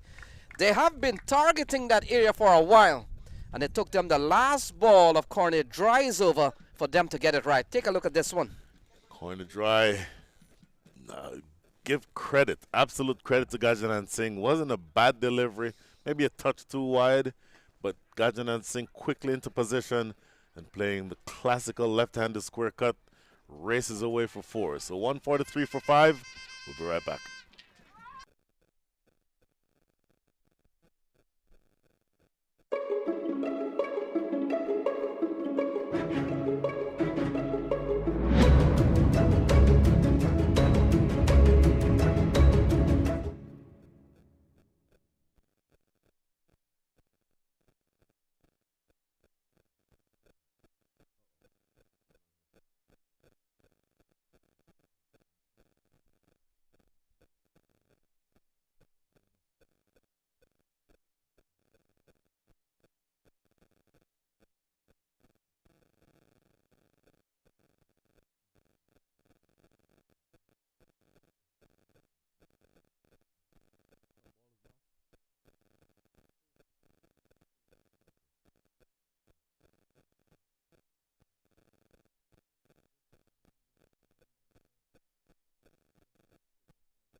So it's 143 for 5, quarter-final 1. And it pits the powerful put-together Atlanta Fire team, Brian, against the Raiders Unlimited. The Raiders Unlimited certainly comes in with the tag of being the challenger against this powerful Atlanta Fire team, part of the minor league brand. That they come in here already an organized team. And this is going to be a tough one for them. Well, if you think about it, this is a 1 versus 8 matchup. And so you probably anticipate some distance between the two teams. And certainly this far into the innings, you'd prefer it to be the Atlanta Fire than the Raiders. But cricket is a funny game sometimes. As we said yesterday, a game of glorious uncertainties. Everroy Dyer taking up the attack, looking to bowl the 19th over. He is going to be bowling to Gajanan Singh. So 3 for 26 so far from Everroy Dyer. And Gajanan Singh gets one that keeps a bit low. And with no bongs, always presents a bit of problems for the batsman to really play some of those cut shots. 11 balls remaining. One thing a little bit low maybe. Jamar Hamilton taking that one on the second bounce. So the pitch sometimes plays a few tricks, Lenny. Sometimes it keeps low, sometimes we see take off from a length. So playing a miss again from Gajanan Singh. We saw in the previous over from Coinadry. And over the conceded just about 6 or 7 runs. It took the last ball of the over off a lovely shot from the bat of Shahid Ahmadzai to really highlight that over from a batting perspective. But other than that, we've seen some quality stuff from the Atlanta Fire bowlers. Gajanan Singh into the offside, safe shot. Corner Dry will come around. And he's trying to break free, but the bowling of Corner Dry and now Everett Dyer has prevented him from having his own way. Well, he gets up to 36 from 32, Gajanan Singh. But you have to think, okay, we have 9 balls left. Let's see somehow if we can manufacture 18 runs off these 9 balls. Maybe 16. Let's try to get to 160. This will help. So into the air, Amila Aponso comes in, takes a well-judged catch. Amila Aponso, his catching has been safe. Very reliable fielder. He comes up with another catch. And Gajanan Singh of 36 comes to an end. It's 145 for 6. Well, when I said this will help, I thought it was hit more cleanly than it actually was. But Amila Aponso making good yardage to his right. And you're right, he's taken everything that has been hit in his direction today. Taking that one down low, maybe knee height. And just getting down, as they say, safe as houses. Clean catch taken, and Gajanan Singh's day with the bat is done. He goes for a 36 from 33 balls faced with 5 boundaries. But again, you're just going to have to see if there's any way that you can manufacture a few more runs if you're the Raiders, because I don't think that you have anything near what you need to have on the board to challenge this Atlanta Fire team. So 8 balls remaining. Everett Dyer has now picked up a 4th wicket. Brian bowling at 4 for 27. So the best figure so far from a bowling perspective. He's been among the wickets, Everett Dyer. John Ross Jagisar comes to the middle. And we know he's a fine off spinner with 8 balls remaining. How much he can contribute to the bat with the bat. It's 145 for 6. And without a doubt, I'm pretty sure that they'll get up to 150, Brian. Whether or not it will hold up, we'll have to wait and see. With this powerful batting order sported by the Atlanta Fire, Rakeem Cornwall, Aaron Jones, it's going to be tough. If you are the Raiders, and of course you're not done yet, but you're thinking it's time for you to go in the field and bowl. You're thinking 10 good balls wins us this match. And so that should be the mindset. You're thinking, of course, anything can happen. One can stay low and trap the opener, Rakeem Cornwall, right in front. One can come off the edge. Anything can happen. So you have to think positively. But just thinking about it overall, this is the very difficult position for them to come out of. So another quality ball from Everett Dyer, who has picked up 4 wickets already. Continues to bowl well, 4 for 27 for Everett Dyer. Oh, no question, the pick of the bowlers so far. Would have picked up the wicket of the big wicket of Andre Fletcher. Got also the wicket of Saif Zaib. Also got the big wicket not too long ago of Gajanan Singh. And also Anthony Bramble. Look at those 4 wickets that this man has bagged so far. Body blows all the way down. So John Ross Jagisar gets off the mark with a single and brings, in fact, completes the 19th over. And after 19, Raiders Unlimited having been sent in, they're batting at 146 for 6.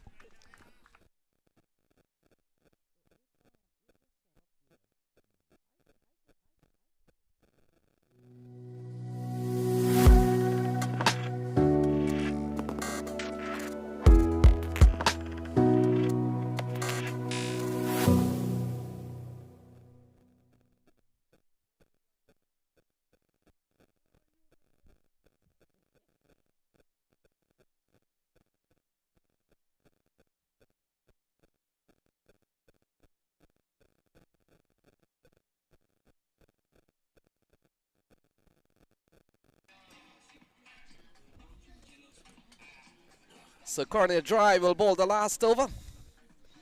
It's 146 for 6. John Ross Jagisar will be the man and strike, the off spinner. He's on 1. He's just come to the crease. And Shahid Ahmadzai at the other end as we come down to the last 6 balls. Corner Dry, let's see what he has done. 3 overs, no made, none for 23. He was expensive relatively in his first spell, but his 3rd over was one of the better overs that has been bowled in this inning so far. Just 6 runs coming from it. So it starts with the ball going down the leg side. May have touched the equipment on its way through to Jamar Hamilton. So no signal from umpire Saravana Kumar, who comes out of Rhode Island. And we made the point, umpires from all across the country has made it to the Atlanta Open yet again. We see Owen Brown all the way from Texas. Brian Kane from my state, state of New York. Saravana Kumar from Rhode Island. Aditya Gajar, Atlanta. Jorman Lindo, Atlanta. Consecutive deliveries by Corny Dry slanted in. Almost an optical illusion. It might have appeared that it was going down the leg side, but in fact it passed between the stumps and the batter's body. So both times John Ross Jagisar trying to force that away through the onside, but not able to get any bat on these good deliveries by Corny Dry. So 4 balls remaining. What a deceleration towards the back end of this innings by the Raiders. And good bowling by Corny Dry. So ball into the onside, and it's going to be tough here for them to see what they can defend. It's 147 with 3 balls remaining. And when you look at the batting order sported by the Atlanta Fire, of course, we talked about Cornwall. There's Sami Aslam, Aaron Jones, Stephen Taylor, Zia Shazad. Murderer's row. Jamar Hamilton. Absolute murderer's row batting lineup. Then, of course, we've got the likes of the hitting power of Everoy Dyer, Justin Dill, Amila Oponso, the young player Atindra Subramanian. It's going to be a tough one here with 146 on the board, couple of 3 balls remaining. Play and a miss. We've seen so many dot balls, Brian Walters. Corny Dry doing what you want to do at this stage of the innings. You're either going to need to be very full and straight, Yorker length, or at his height and with his pace, you can bowl that short of a length delivery close to the body. Don't want to give him too much room, but close enough to the body, and then see that short ball bouncing over the top of the attempted cut. So that pace by Corny Dry is what's making the difference here. It's a ball into the offside, and Brian, while you were talking there are 54 dot balls in this innings. That's 9 overs. 9 overs worth of dot balls. 54 dot balls in this innings. That's how good Atlanta Fire has been today. 148 is the score. We thought 150 was a given. That's certainly not going to be the case now. But unfortunately, I think they're going to end up being somewhere around 50 or 60 runs too short. So final ball coming up. It's 148. Another run will make it 150 for the chase. Jagisar on strike. Here is Corny Dry. And he plays. And a big catch from Jamar Hamilton. A diving catch to end the 20th over here. And Corny Dry picks up a wicket. John Ross Jagisar gone. But take a look at this catch. Oh, Corny Dry with the pace. Looking to whip that away behind point or behind backward square. It's a thick inside edge, and look at Jamar Hamilton diving away one-handed to his left. Brilliant catch taken by the former West Indies wicketkeeper batter. The last wicket is taken, 6 wickets down, or make that 7 wickets down. And that means that the target is 149. 149 is, I think, not something that the Fire will need to get out of second gear for. Yeah, their bowling will really have to come on here. But like you said, Brian, cricket is a funny game. Strange things happen. And with the news, Atlanta Fire will need 149 to win. Let's take a look at the scorecard. We've seen a good knock from Bell Drummond once again. He got up to 34. Gajanan Singh, his highest this season, top scorer today. He got up to 36. Anthony Bramble was quite good in a big partnership between Gajanan Singh and himself. And for the bowlers, for me, dominated by Everoy Dyer. 4 overs, 4 for 28. Absolute brilliant bowling. The spinners supported him well, Rakeem Cornwall and Stephen Taylor. Economy rates of 7 and 6.5 each. And then Justin Dill, 2 overs, 13 economy rate. And Corny Dry coming in at the back end. That last column under Corny Dry's name should say 1, and now it does. That quickly it was corrected. And so 4 overs, 1 for 25 from the big man. So 148 for 7 is the final score, which means that to move on into the remainder of the tournament, the Atlanta Fire are going to need to score what I think is a small matter for them of 149 runs. So we'll take a short break, probably 15 minutes or so. We'll be back with the chase as soon as we can. Signing off for now from Atlanta. Thank you. All right. So, Brian, I can probably do the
Welcome back to the action in this quarterfinal between the Atlanta Fire and the Raiders Unlimited side. It's 148 runs on the board, so still no Rakim Khan at the top of the order for the Atlanta Fire. Stephen Taylor and Sami Aslam that have opened the last couple of matches. Our starting proceedings off is going to be Roman Reyes. The ball in hand with his left arm seam has caused some problems for batters in this tournament. 2 slips as well. Aggressive from Andre Fletcher. The need to be unsung early to get this wicket of Taylor. Plays it well, but there is that deep point fielder. Shafiq is alongside me. Shafiq, good day to you. What have you made of proceedings so far? Good morning, Nikhil, and good morning to all our viewers. Interesting match. I was expecting the score to be more than what turned out to be, but again, low scoring match. Depending upon how the wickets come, it could get a close match. But right now, 148 on this ground with a quick outfield should be easy chase for the Atlanta Fires. Stylish looking shot straight to the fielder. Well, yeah, 200 was really a par score for teams in this tournament, but now you're into the quarterfinals elimination matchups, Shafiq, and you see teams, the score is looking a lot smaller, and that probably is because of the added element of pressure involved. You are absolutely correct, Nikhil. You know, playoff matches are do-or-die matches. So at the end of the day, in your preliminary matches, you face some weaker teams. You are able to put up some good scores, 200, 200 plus. But when it comes to the playoffs and you're playing stronger teams, 148 may look like a small score, but when you have good bowling side and you have the ability to dive and catch the balls, anything can happen. And the first 6 overs, I think, will set the stage for this match as far as the outcome of this match is concerned. So looks like the umpires are... Yeah, may have had a problem with the ball. The umpires are just changing that.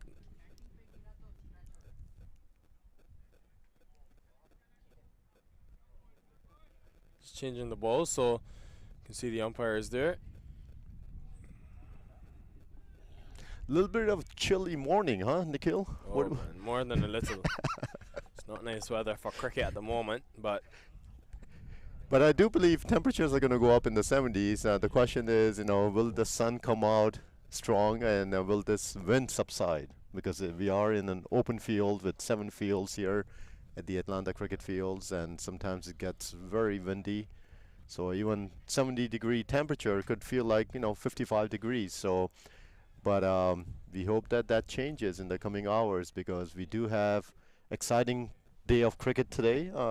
4 matches going on simultaneously currently, the 4 quarterfinals, and we will know who the 4 semi-finalists will be in the probably next hour and a half. yeah, this 148 posted by the Raiders, the lowest of the scores of the 4 quarterfinal matches that we have.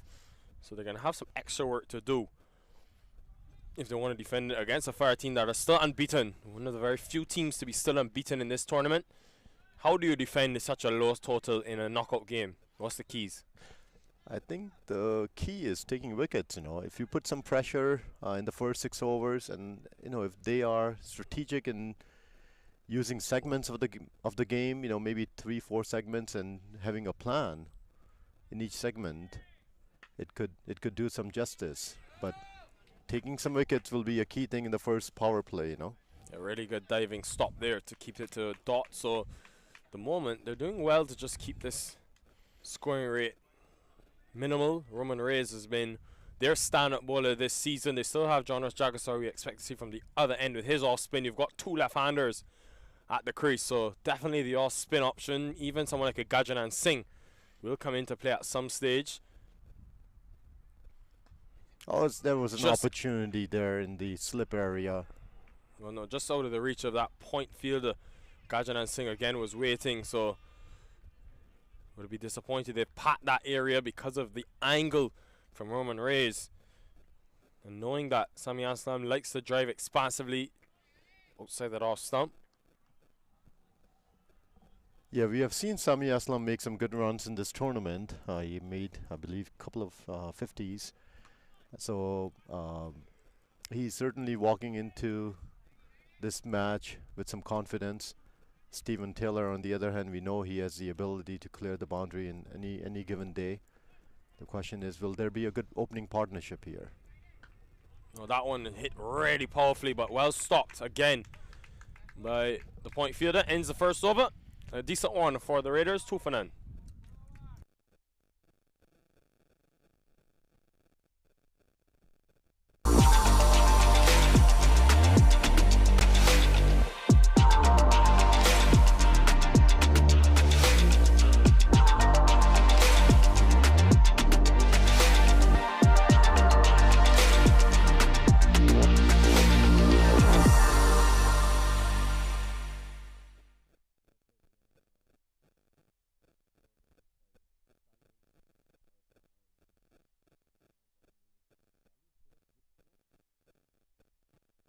Two for none after the first over, and it's straight away going to be spin. The off-spin option of Jonas Jagasar. No real surprise given you've got 2 left-handers at the crease.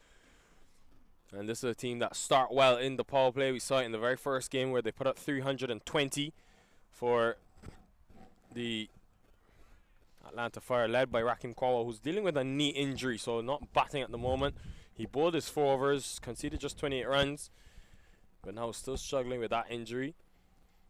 So very good start to the match for the Raiders Unlimited, just conceding 2 runs. The run rate is 7.74, but that can creep up very quickly if a few more overs like that are bowled.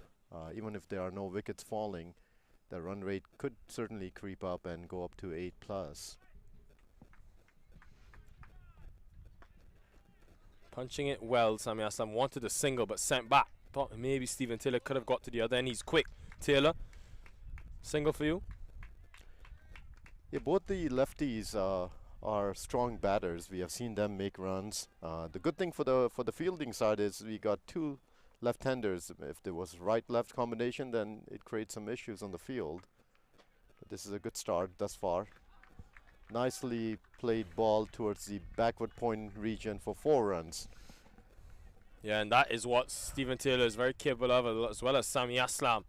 And you really don't want to give that sort of width. Jonas Jagasar has been difficult as a spinner, especially bowling at the Atlanta Cricket Fields on this matting. You don't get much spin. You just got to be stump to stump. And on that occasion, the line was all wrong. So good start. That will help the confidence of Sami Aslam. Interesting, he's still got the slip in place. Andre Fletcher, the captain, standing there. This time very full, and he gets it through the gap as well. Consecutive boundaries coming for the Fire, and much more like what they need to do at this stage. Yes, 2 boundaries by Sami Aslam. Both sides of the field using his feet to pull that ball, sweep it towards the square leg region.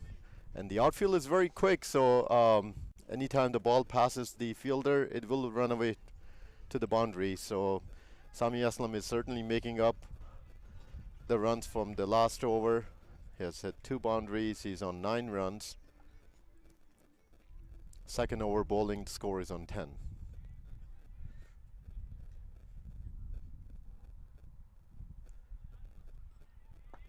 Yeah, hit hard again, but straight to that mid-off fielder, trying to go through that big gap between extra cover and mid-off. No fielders on the offside on the boundary, which is sometimes you tend to see that super being on the cover boundary.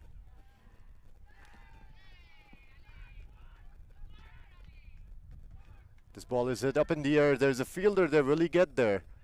Can't. And it's going to be another boundary third in the over. And Sami Aslam just precise with his positioning. And what started so well for the Raiders, this is the problem. You don't have a big score on the board. A couple of these boundaries and you're under pressure straight away. That is correct, Nikhil. 3 boundaries in this over. Sami Aslam is certainly making use of this over, putting up the runs to his name and to the total. 3 boundaries, and we still have 1 more ball. Interesting. Very dangerous line for Jonas Jagasar. He hasn't got it right in this over. And they'll come back for 2. Bit of indifferent fielding. A big over though for the Atlanta Fire. Ends with 2 leg byes. But it's 14 runs from 16 for none after 2.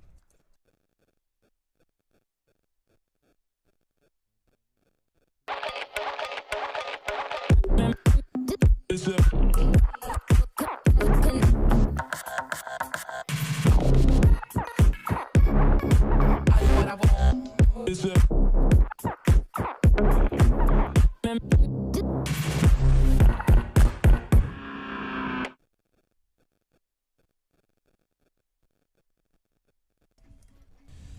2 overs, done and dusted. It's going to be Roman Reyes continuing, and not a big long run up for him, but able to just pull off those shoulders. Taylor hasn't seen much of the strike. He's watched from the other end, just 1 from 2, but we know the destruction the US international is able to cause. Interesting field. He's still got a pat offside field, especially behind square. He's got Bramwell at slip, and then Gajanan Singh at a real short point, almost like a fly slip. Starts on the legs as well as a straight point. So trying to get him dismissed driving Stephen Taylor. Yes, Nikhil, you know, for Stephen, looks like the field is packed on the offside for both the lefties, and there are only 2 fielders on the onside. We have a mid-on and a square leg.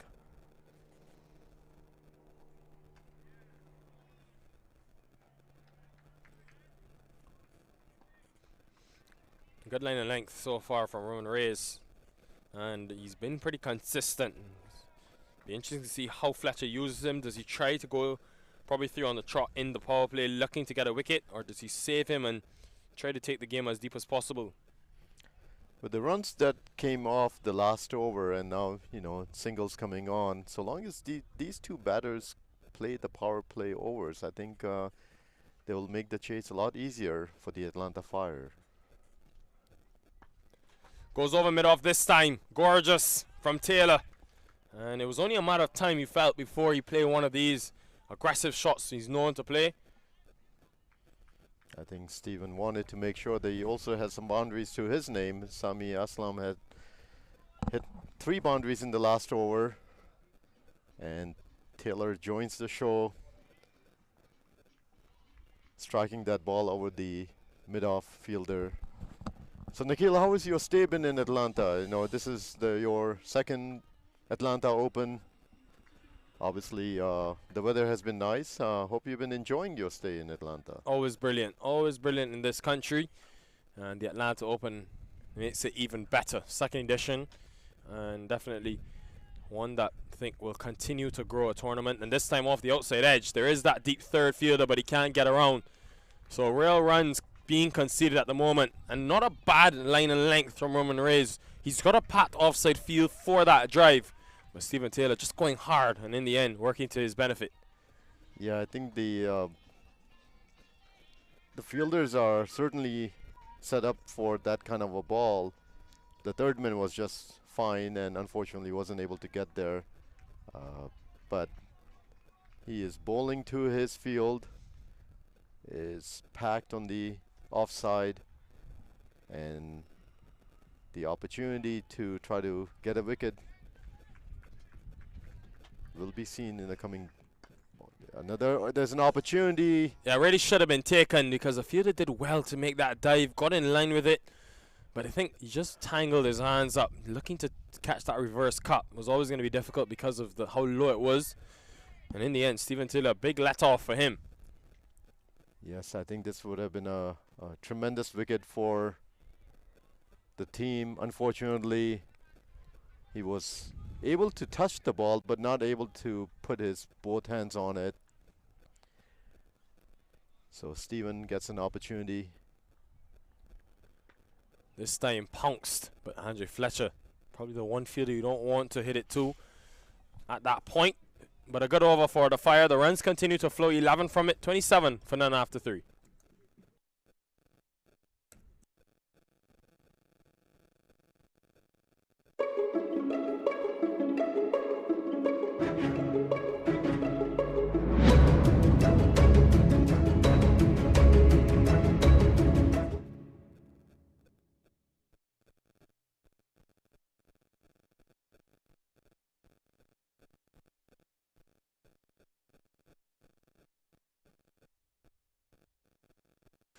Going at 9 and over at the moment. They only need to go at just above 7s. And the Atlanta Fire, well, even without Raheem Kwame, who's injured. That would be very telling, though. Shafiq, if let's say the Fire is Jonas Jagasar replaced by Gajanan Singh, one off spin option to the next. Let's say that Cornwall doesn't bat in this game, the Fire go on to win it. His availability will be very important come the semi-final later today. Absolutely, because again, you know, he is a hard hitter of the ball, even though he may not be able to run around that well with his knee injury. But if he can make a contribution on the batting side, it will be very much welcomed by the Atlanta Fire. It will be a semi-final match, so it's an important match. Looking to go big early. He knows Gajanan Singh well, but he gets runs nonetheless. Doesn't matter how they come at this stage. They're just rolling in for the Fire, and the Raiders under some serious pressure. Raiders are under serious pressure because this is the 4th over and we are seeing quite a bit of boundaries being hit by the batters, certainly putting pressure on the Raiders. They need a wicket. They do not have a high score to protect, and at the same time they want to have some momentum. Right now the momentum is absolutely on Atlanta Fire side, getting boundaries. Yeah, much better line this time from Gajanan Singh. A lot slower. Just allowing the ball to do something. So needs to prize a wicket here. Some way, somehow, they have to break this partnership because as they showed yesterday against the Bangladesh Tigers, they're really capable of causing destruction. We know these two batters can make runs, and they are sensible batters. They know they don't have a large total to chase. Singles and doubles and boundaries in between certainly can make a difference. And Taylor goes again. There is no fielder on the long on side and goes for 4 runs. Yeah, more problems for the Raiders side, and this experiment from Andre Fletcher hasn't quite worked. Yes. Having the off-spin option of Gajanan Singh. The spinners are certainly given the opportunity to the batters to make some runs. We are in the power play, so there are only 2 fielders outside of the 30-yard circle. Both Sami Aslam and Stephen Taylor are taking advantage of that, hitting the ball over the head of the 30-yard fielder. Yeah, this time cut off, and so far that ask here has come down to below 7s and has been because of this powerful start. It does say a lot though about the depth of the Atlanta Fire. The fact that they could start with Cornwall doing so well, scoring over 300 in that first game against Square Drive. But then, when he has sustained that injury, even Justin Dill hasn't quite been there for them. Still, they've relied on others. It's been that next man up mentality, and it's worked out for them. End of 4, 35 for none.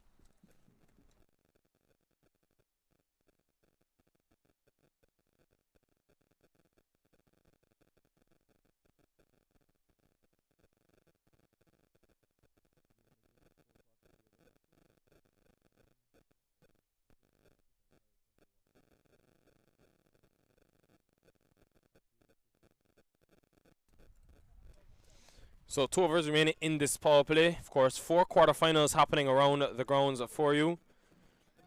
And you can watch them all on the MLC network. This is the main one on field number 1.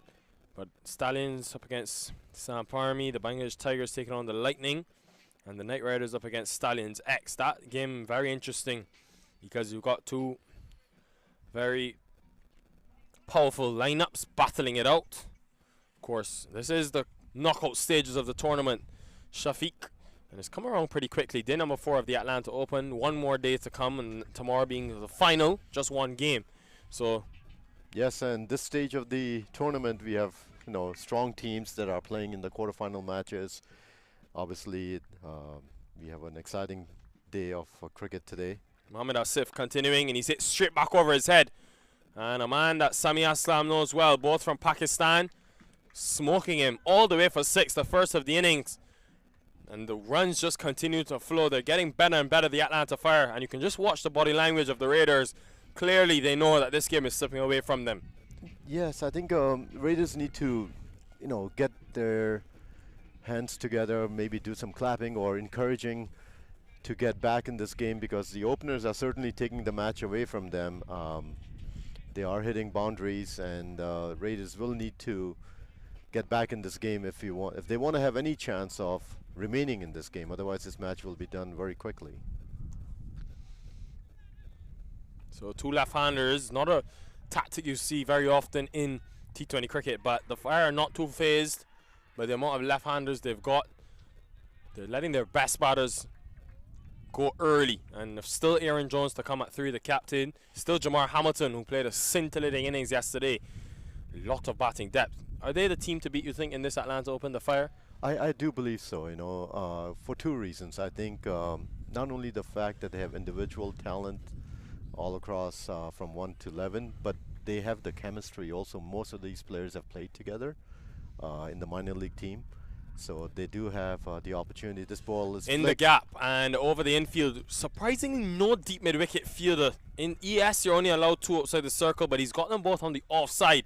And Sami Aslam, well, he says, you're going to bowl straight at the pad. Too easy for me. Another boundary in the over, 10 already from the first 3. Yes, and again, not only the fact that there is no fielder on that side of the ground, but the outfield is also very quick. So anytime it passes the fielder, it will run away for 4. And again, boundaries are coming. The run rate has gone down to 6.7 required run rate. So both Sami Aslam and Stephen Taylor are making this chase look a lot easier than what the Raiders were hoping for. Raiders do need to come back in this match. The body language is it's not looking good right now. But again, things can change as wickets fall, and right now they are in dire need of a wicket. Yeah, wickets will be key, as you rightfully mentioned, and it's always the way that you get back into a game. Now, remember, it's a power play. The Raiders said were 53, but then it was the off-spin options of Stephen Taylor and Raheem Cornwall that already pulled the game back in the favor of the Fire. Then they just continued to build that momentum. So, yes, Fletcher's only got 148 runs on the board as captain, but he has to know that a few quick wickets here, and this game then becomes a lot closer. Sami Aslam, though, a lot of runs in this tournament. Continuing to score and being very impressive. Man has played Test cricket for Pakistan, the international level. And you're right, though, Shafiq, in terms of your point about this Fire team being one of the very few in this tournament to retain that core that would have played in the minor league. I think that makes a huge difference playing in the tournament. Minor league just recently ended. The Fires, the Atlanta Fire played in the final. So they did not win the minor league championship this year, but they were the participating team in the final. So they have momentum, and obviously this tournament played at the home ground as well. So Atlanta Cricket Fields is the home ground for the Atlanta Fire. They have retained pretty much all the players. Raheem was able to come back to play for this particular tournament after the CPL tournament finishing. It's a star-studded batting lineup, good bowling lineup for the Fire. Final delivery of the over. Will be a dot to end. So good first 5 overs for the Atlanta Fire, 46 for none, and a double change in commentary.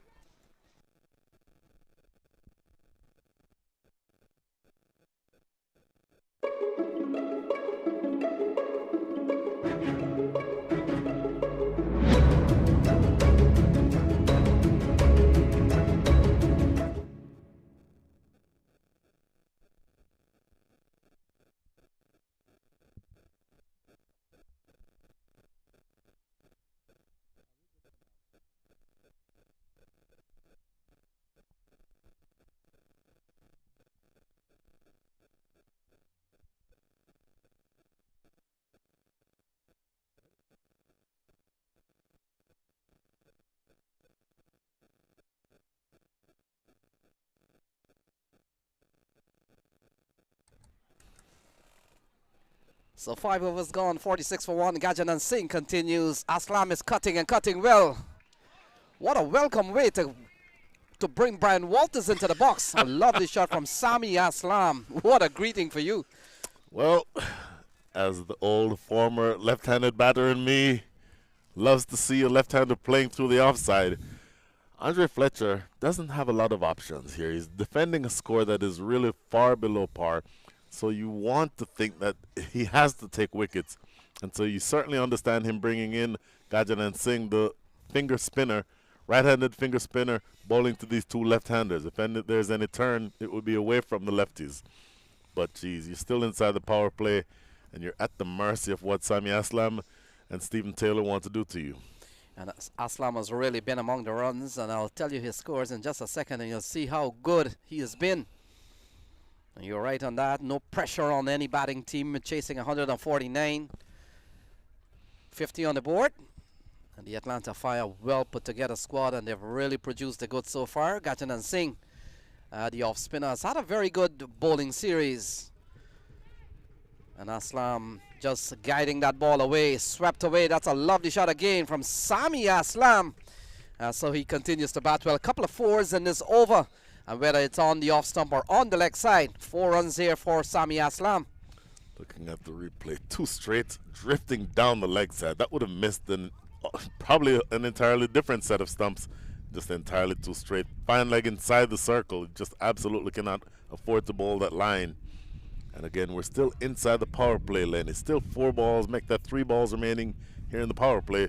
So you can't be very defensive with your field settings just yet, which makes it all the more important that you, as a spinner, particularly an off spinner, bowling to 2 lefties, you have to keep that ball outside off stump.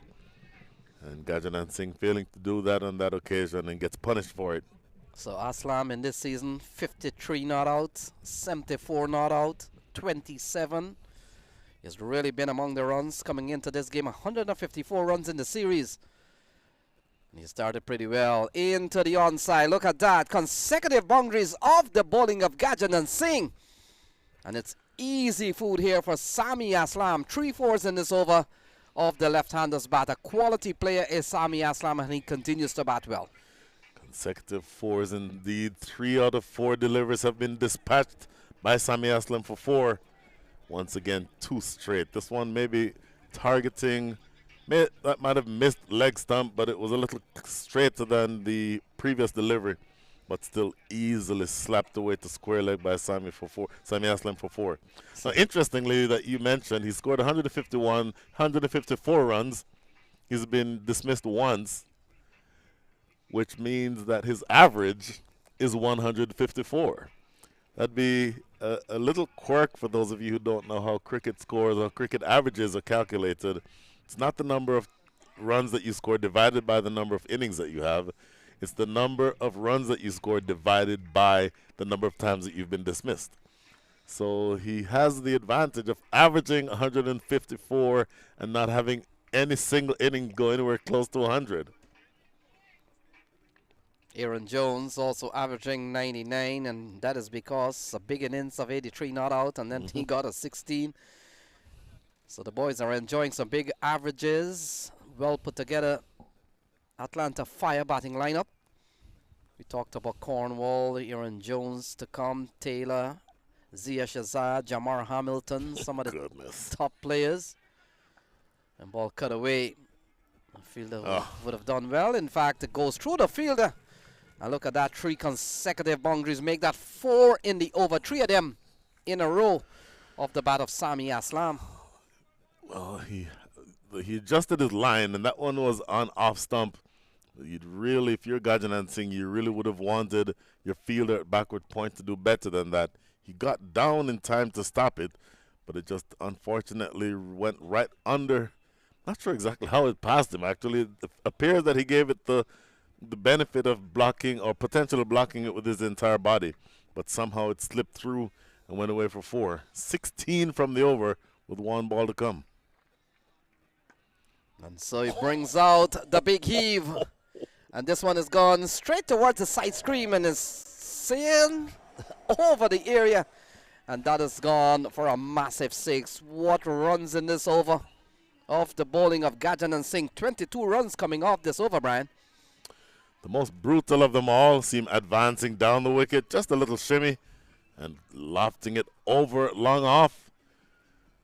Maybe landing, I would say, 3 or 4 yards outside of the boundary rope. So 22 big runs coming from the last over of the power play. 6 to 8 runs without loss is the score. We'll be right back.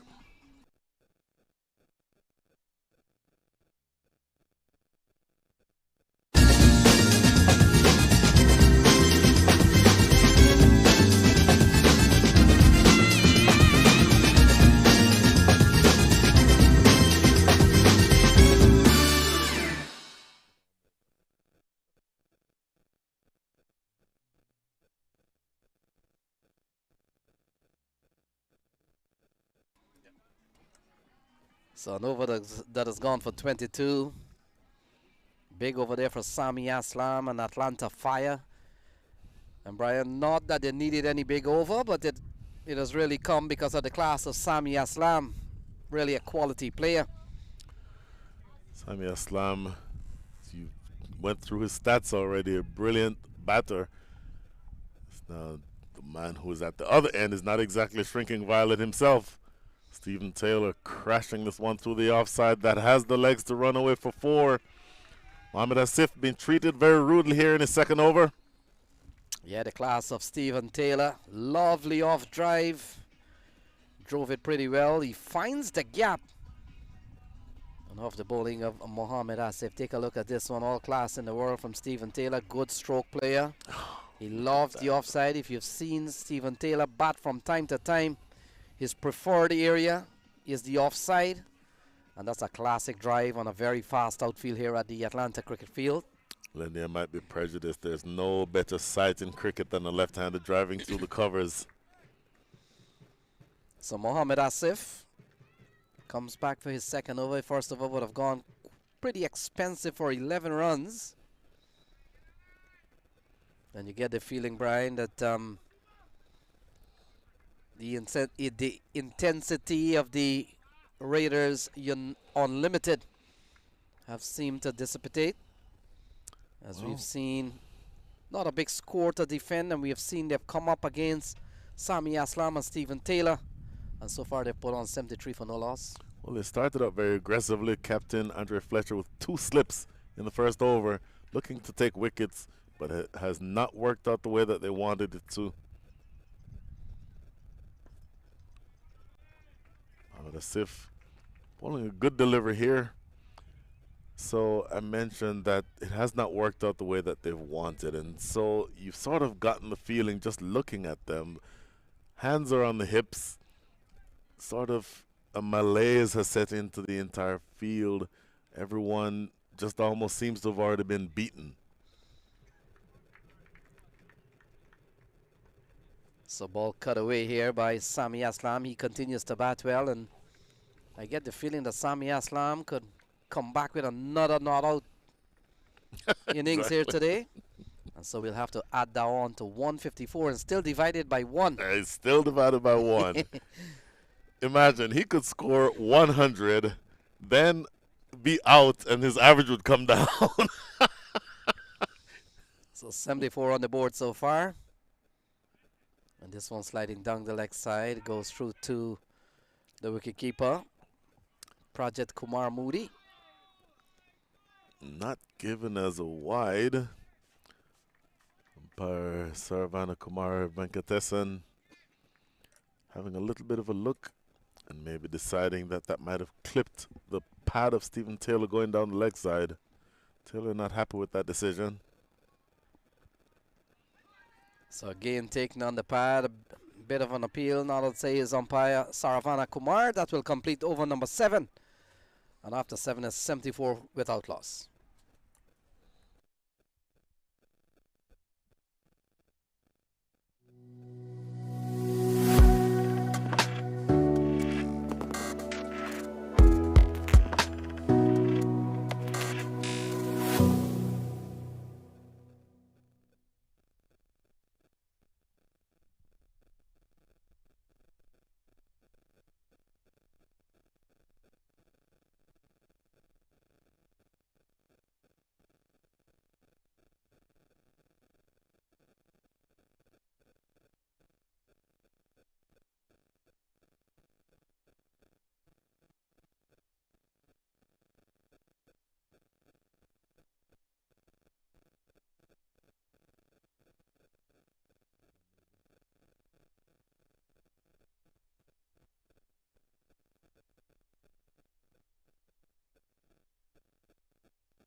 Almost halfway through the chase. 74 runs is the score. They need another 75.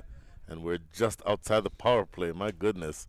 What a rollicking start this is by the Fire, even without Rakeem Cornwall, who's resting a knee injury. This appears to only be going one direction. This is now Hassan Mirza who's coming into the attack. Left arm over the wicket. Bowling to the two left-handers. This first ball is cut away into the deep. And they'll get 2 runs easily. As that is Jamar. Check that. That is Daniel Bell Drummond down there on the boundary. And that is the 50 for Sami Aslam. What a brilliant innings this is. Lenny, he has absolutely shown his class here to start this match, or this innings. Couple of 6s and 8 4s. Superb batting so far from Sami Aslam, coming into this match with a lot of runs. And already a 50 here in what appears to be a dominance by the Atlanta Fire. And when they came to the start of the tournament on Wednesday, Brian, with 16 teams getting to the starting line, you look at the various lineup, and you notice that the Atlanta Fire has brought a very good squad, remnant of the Atlanta Fire in the minor league series.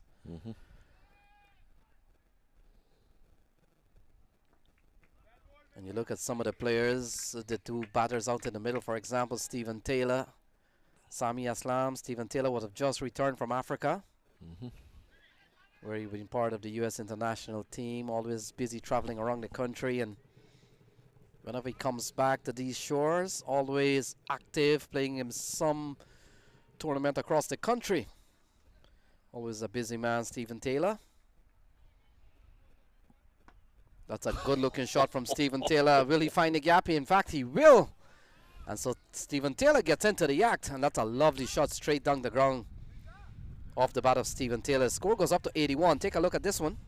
Pumped down the ground, very straight. Look at that, just straight, classical shots. Economy of movement, no big flourish. Just driving that right down the ground for 4, splitting long off and long on. Stephen Taylor continuing the onslaught that was started by Sami Aslam. So not really a big score to defend, and with all fairness to all the bowlers so far, Roman Reyes, John Ross, Jagisar, Gatton and Singh, Mohammad Asif asking them to really do a tremendous task, Brian, with this batting lineup. Just to defend 149. It was always going to be tough. And the batters have really expressed themselves. Both batters, Sami Aslam in particular, has really been fluent. He's played shots all across this ground here at the Atlanta Cricket Field.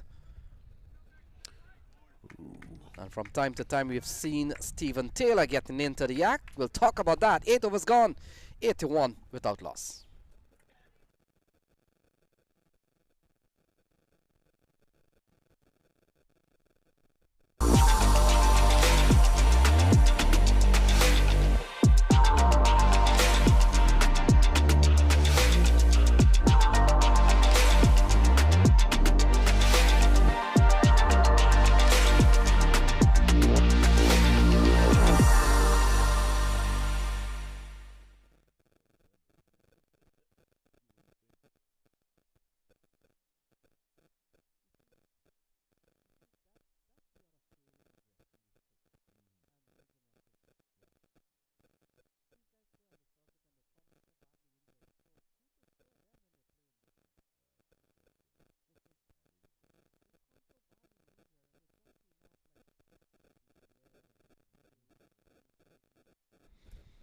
So welcome back. 81 without loss. 8 overs gone. John Ross, Jagisar. 1 loss. Throw of the dice. And Sami Aslam continues to bat well here, Brian. He has scored a 50. He's up to 52. And from here on, it looks pretty easy here for Stephen Taylor and Sami Aslam. The last couple of overs have taken on the feel of a net session, Lenny. This intensity is entirely gone out of this match. There's no intensity in the field. The fielders are just sort of lollygagging through the motions. Nobody's cheering the bowler on. Nobody is saying, come on, guys, let's go. They've almost gotten to the point where they have accepted the inevitable. So ball steered into the offside. Another run here for the Atlanta Fire. Brings them closer to a semi-final berth. And we now come down to the last 8 teams. 16 got to the starting line on Wednesday morning. We came to the ground today and only 8 teams remaining after this session of play. all across the complex. We'll come down to the last 4, and then tonight we go to dinner, we go to sleep, with only 2 teams remaining for the grand final tomorrow, Brian Walters. You'd have to think, based on current form, based on firepower, that this Atlanta Fire squad would be one of the ones in that position as this is swept away behind square. Sami Aslam continues his onslaught. 4 more. Yeah, finding the gap is Sami Aslam. He's been strong on both sides of the pitch. Take a look at this one, a drag down here from John Ross Jagisar, and pulled away into the onside. And John Ross Jagisar, not too many times you'll see him probably bowling 2 overs for 18 runs. He's a lot better bowler than those figures today. But we made the point, the batsmen certainly under no pressure. And they felt so free to express themselves as Sami Aslam picks up another run that will close out over number 9. And after 9, it's 88 for no loss. Sami Aslam on 57. And Stephen Taylor on 29. Good going here for the Atlanta Fire.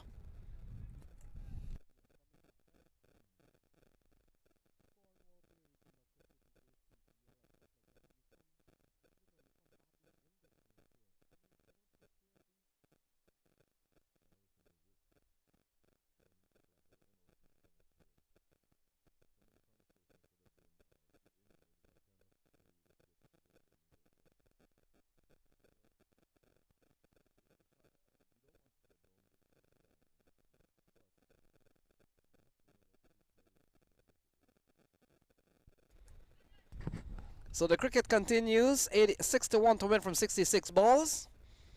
Atlanta Fire enjoying a very good tournament. They haven't lost any game and they're doing well in the quarterfinal here. Into the offside, eludes Bell Drummond. Is that Bell Drummond? I don't think so. Might have been the Spice Man. And that has gone away for 4. So another 4 off the bat of Sami Aslam, 92 on the board. That was the Spice Man himself. Have to say that I think that might have been the condition of the ground that might have had something to do with that. First of all, that ball bounced tremendously. Great bounce. And then Andre Fletcher, I think, undone by the undulating nature of the ground right there behind backward point and running away for 4. Yes, Brian, typically when a batsman plays one of those cut shots and he gets a slice on it, it's like you're bowling spin to one of the fielder. Yes. It spins. You've got to know to read that.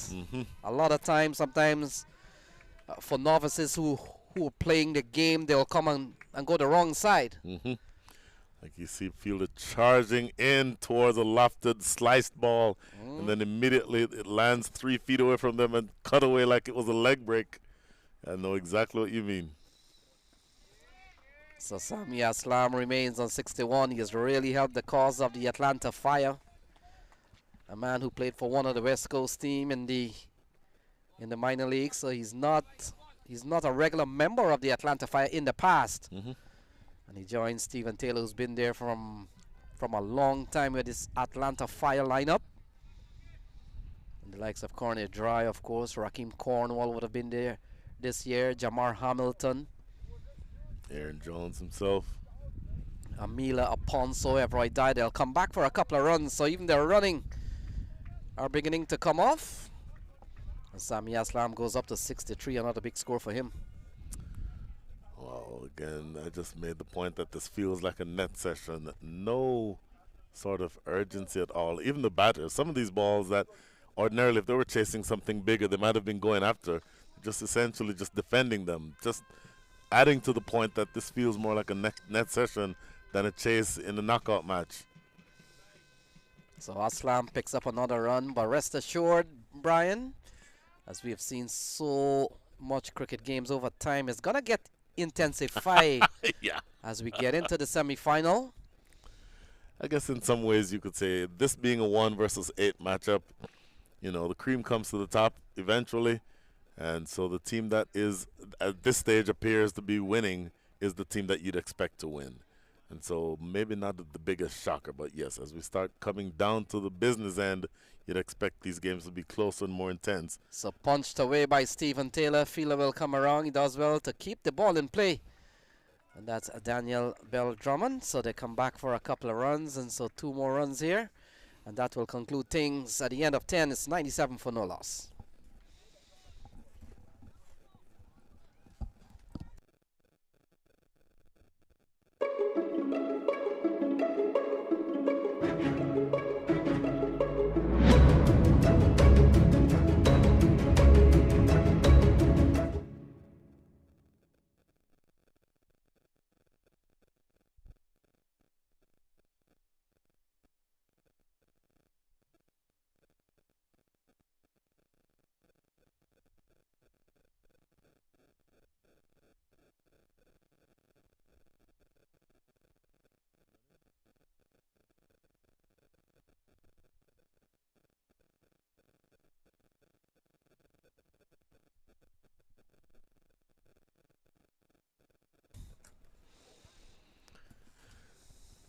'97 without loss after 10. We're halfway through the chase. The run rate has been slowing down.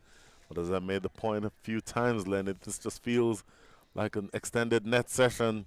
No threat whatsoever in the bowling, it doesn't appear. And this pair of Sammy Aslam and Stephen Taylor. Sammy Aslam 64 from 31. Stephen Taylor 30. Check that, 64 from 36. Stephen Taylor 31 from 25.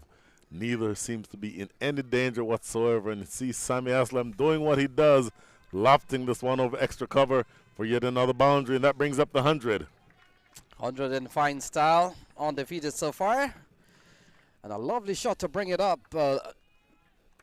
over the cover shot. And that's a lovely shot, a classy shot again from Sammy Aslam. He continues to bat well.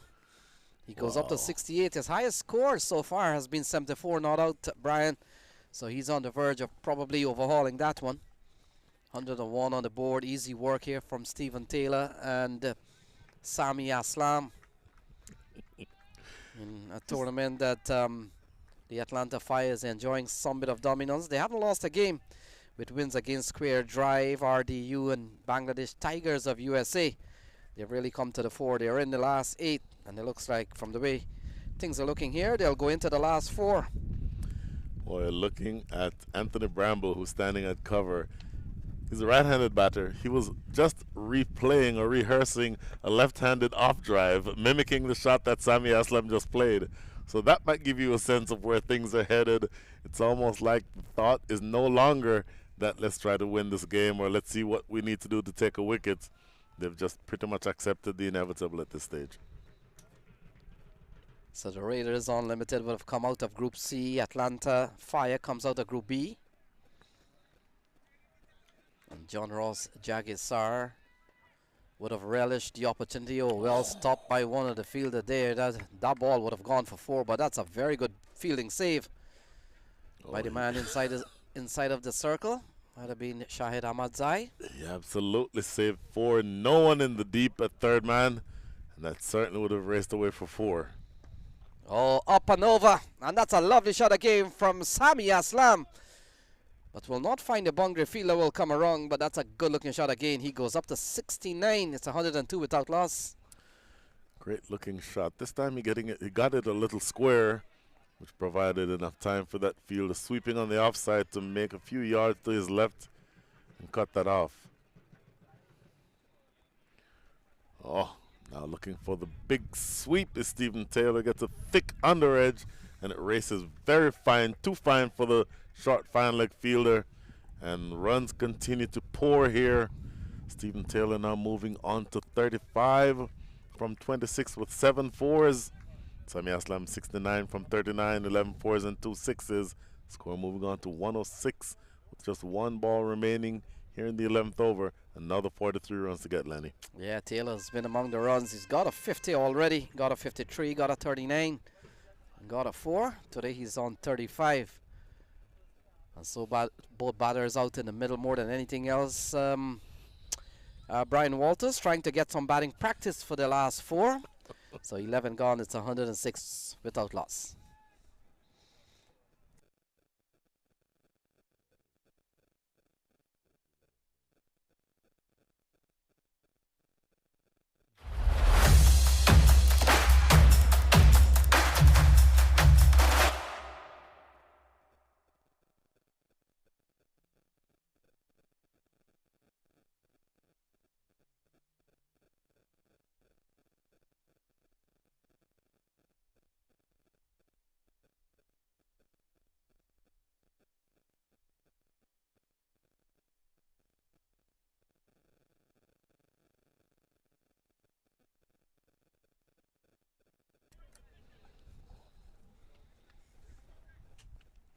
So Hassan Mirza will continue.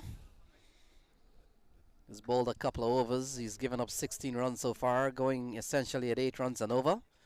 We'll come into bowl to Sami Aslam. We made the point. Sami Aslam highest score in the tournament so far has been 74 not out. He's on the verge of perhaps bettering that.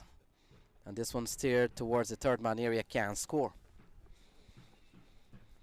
Breaking out all the shots in the repertoire. That was the late cut being attempted by Sami Aslam. Not getting it fine enough to evade that fielder at short third. So 106 on the board without loss. Hassan Mirza. Ball cut away, finds the gap. Another boundary off the bat of Sami Aslam. Sami Aslam now moving into the 70s, up to 73. And I guess the only drama that is left in this innings and this match, Lenny, is will Sami Aslam get to 100 before his team gets another 40 or 39 runs? Yeah, very impressive showing here from the Atlanta Fire. 148 posted by Raiders Unlimited, and if you're trying to catch up what has happened, well, they made 148, not a big score. We saw Gatinan Singh top scoring with 36. We saw Daniel Bell Drummond out of Kent in England. He got 33. We saw 26 from the Spice Man, Andre Fletcher. Those were the principal score, 148. We saw Everroy Dyer picking up 4. And now you're watching 110 posted by Stephen Taylor and Sami Aslam. No relief in sight here for the Raiders Unlimited. It's almost not, it's redundant to talk about the batting to come. Just know that they bat to about number 9. And so just another 39 runs to get, needing to score at less than 5 runs and over. And Brian Walters, we've seen a couple of big margin of victories. We've seen margin of victories of 9 wicket. But the way things are going here with 39 runs still to come, and with 2 batters out in the middle looking solid as ever, you get the feeling that this could be a 10 wicket. A 10 wicket victory. This is going to be one of the largest margin of victory we've seen during the course of this Atlanta Open in 2022. I don't know that they'll be bothered one way or another. I think either one will take the advantage of just having some additional time in the middle to see the ball coming onto the bat. I think 10 wickets not necessarily going to bother them that much. It's a ball cut away. Fielder can't prevent the single. They go through for 1. It's 111 without loss. 38 runs to win from 49 balls. And the way it's looking here, Atlanta Fire all the way. Well, you see Corner Dry and Justin Dill both in full warm-up gear, walking around, checking out the scene, looking at the other matches. Once again, an indication that this match is pretty much over.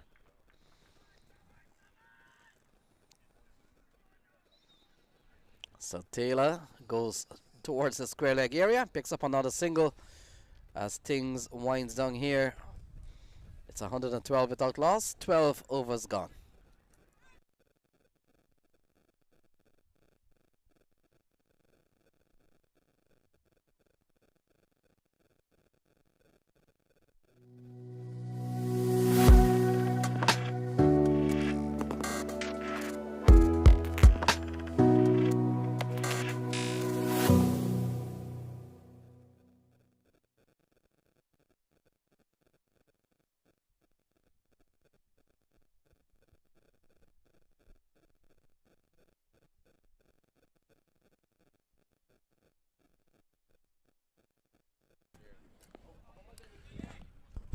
Welcome back to the Atlanta Cricket Grounds. 112 without loss, as all the steam has been taken out of this game, as it appears that the Atlanta Fire cruising on their way to a commanding victory. Joining me here in the commentator's booth is Shafiq. Shafiq, you're a local guy. You've seen this team up and down. Is it this to be expected from this team? In other words, is this dominating performance, even without Rakeem Cornwall at the top of the innings, do you expect that this is the type of performance that they can continue to play? I do believe that this team has the necessary chemistry and the talent, 1 through 11, to play against any total, whether it's 148 or 248. Rakeem is certainly a great addition to the team because, you know, when he is on the crease, whether he bats 6 overs or bats 10 overs, he's going to give you lots of runs. But what I noticed in this match, 148, yes, we knew going into this second innings that it was not a big score. But I'm surprised with the body language of the Raiders. This is whipped away behind square. Roman Reyes back into the attack and immediately dispatched through backward square for 4 more. Stephen Taylor on his merry way up to 30, make that up to 40 from 29. So this, if you look at this particular highlight, it was flicked away to the mid-wicket region for 4, and Taylor has certainly made a good contribution with Sami Aslam, and Sami Aslam looks to potentially make a century. There are certainly some runs. Taylor defending this one. I mentioned a couple of minutes ago, Shafiq, that the only sort of intrigue left in this match was whether or not the required runs would be reached before Sami Aslam got to his 100. I don't think they'd be necessarily playing for that, but there certainly is an outside chance that he could potentially get there. Oh, great delivery. That is probably the best delivery that has been bowled in this inning so far. Lifting delivery on off stump, taken about chest high by the keeper, and definitely beating Stephen Taylor. Yes, a very good delivery and something that could have led to an edge. A slow ball there, and this slow ball is treated at the covers region for a brilliant 4. This match is certainly turning out to be a one-sided match. Well, Stephen Taylor doesn't ever like to be tied down, so if he's defeated by 1 ball, you can bet your life he'll be going to find revenge on the other ball. And this one is just pumped away over extra cover. A couple of bounces, rolling away across the parking lot for yet another 4. So that means that just another 29 runs are needed for victory. 120 without loss is the score.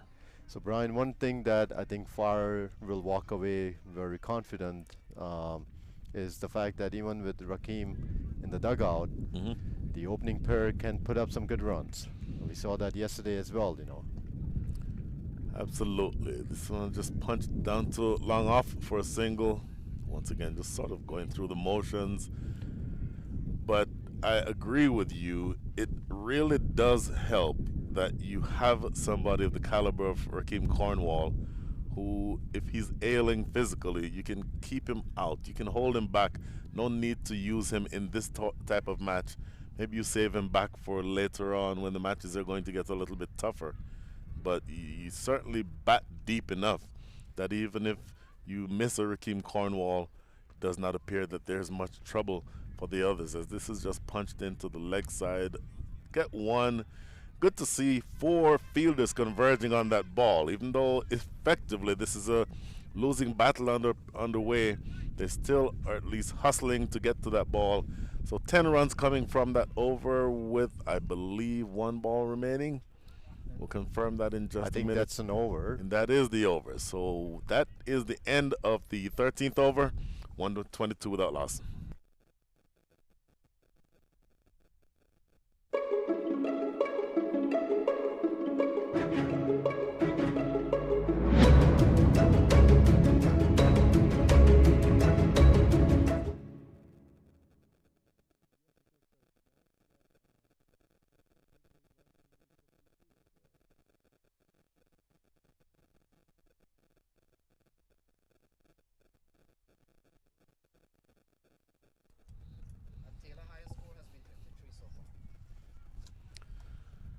Just the matter of 27 more runs needed. Hassan Mirza coming into bowl his last over. First ball of that last over is pumped away through mid-wicket for 4. And tell you what, Sami Aslam is continuing along his merry way. He's now up to 79, his high score of the season so far.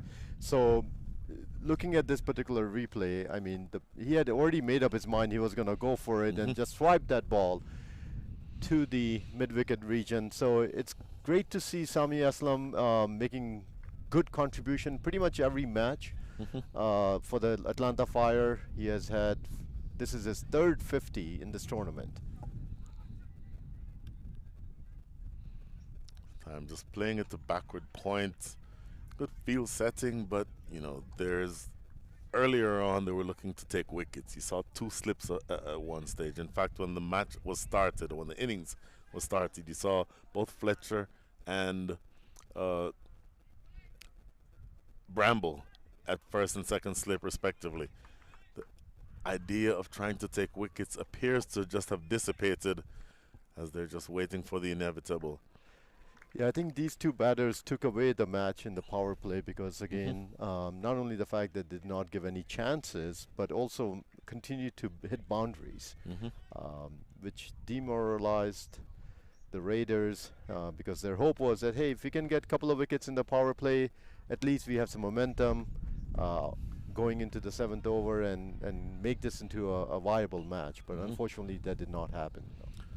Absolutely. Sami Aslam cutting this one. That's Fletcher, the spice man from Grenada, getting down, the captain himself, getting down and making sure that that ball does not get by. And the good thing that he did, that ball would have gotten to the boundary. Nobody's sweeping in the deep behind him. So a small moral victory here, Shafiq. Yeah, I think this is turning out to be more of a formality match now with 10 wickets in hand. It's just a matter of time before the score passes 148. The bowlers are going to do their job, which is, hey, I still can potentially take wickets, but you need to take 10 wickets in 23 runs, which is a very, very difficult target. Wow. So this is the last ball coming up of the 14th over. Reverse sweep is what Sami Aslam was looking to pull off. Does not get it. So, you know what? A string of dot balls to end the 14th over. It's good bowling by Hassan Mirza. His spell, 4 overs, none for 26. But the inevitable is on the cards. Scores 126 without loss.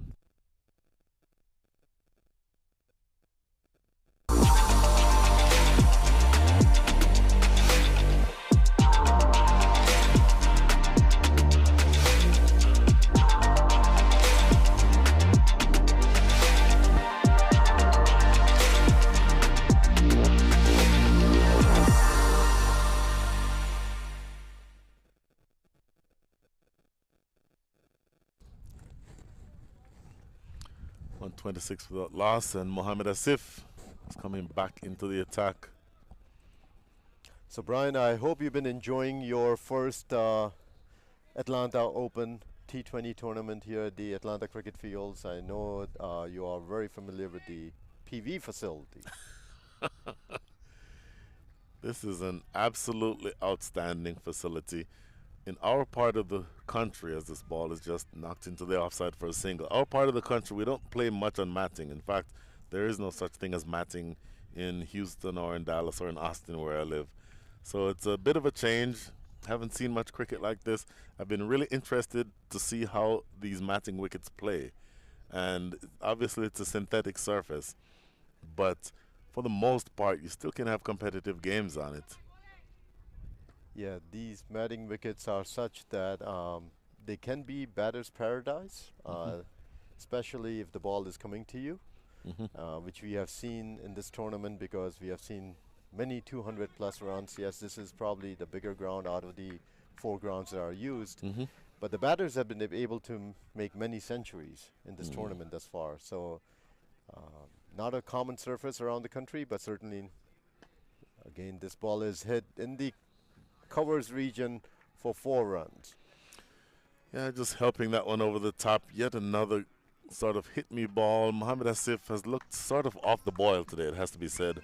Not really running in and bowling with much intensity. Yeah, if you see him bowl, I mean, this ball was way outside of the off stump, and Sami Aslam didn't hesitate to take his bat out. There was no sweeper at that side or backward covers area. Sure. So Sami Aslam now moving on to 83 from 53 with 14 fours and 2 sixes. And this ball is a little too wide for the liking of umpire Saravana Kumar Venkatesan. So we have seen a lot of good players join this year's tournament. You know, we were talking about Mohammad Asif, and we have Irfan Mohammad here as well, Mohammad Irfan, and other players who have played international cricket for their respective countries. A lot of West Indians, English players as well. So Brian, I think it's a kudos to at least the quality of play that is now being brought in the United States. Mohammad Asif with a good delivery. Just defended into the offside for a single. I 100% agree with that sentiment. Number one, USA Cricket these days, under whichever banner, whether it be USA Cricket itself or minor league cricket or major league cricket or one of these franchise tournaments, it is effectively becoming a destination for players who know how to play the game, who are professionals, who have the capability of performing on the field but want to come ply their trade here in this country.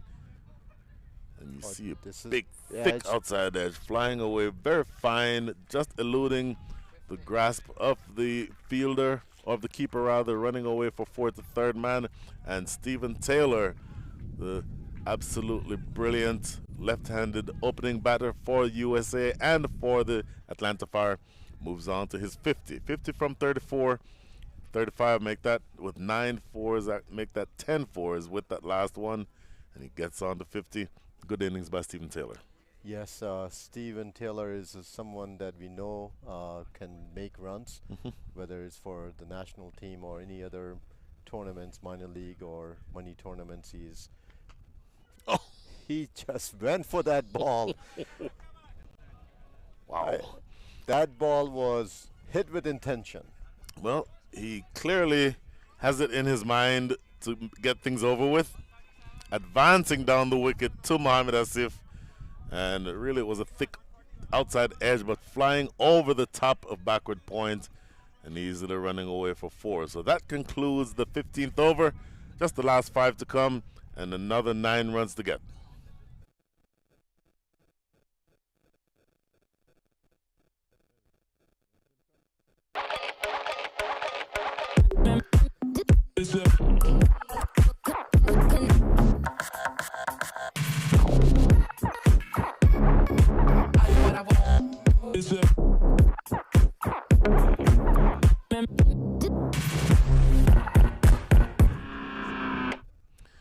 John Ross Jagisar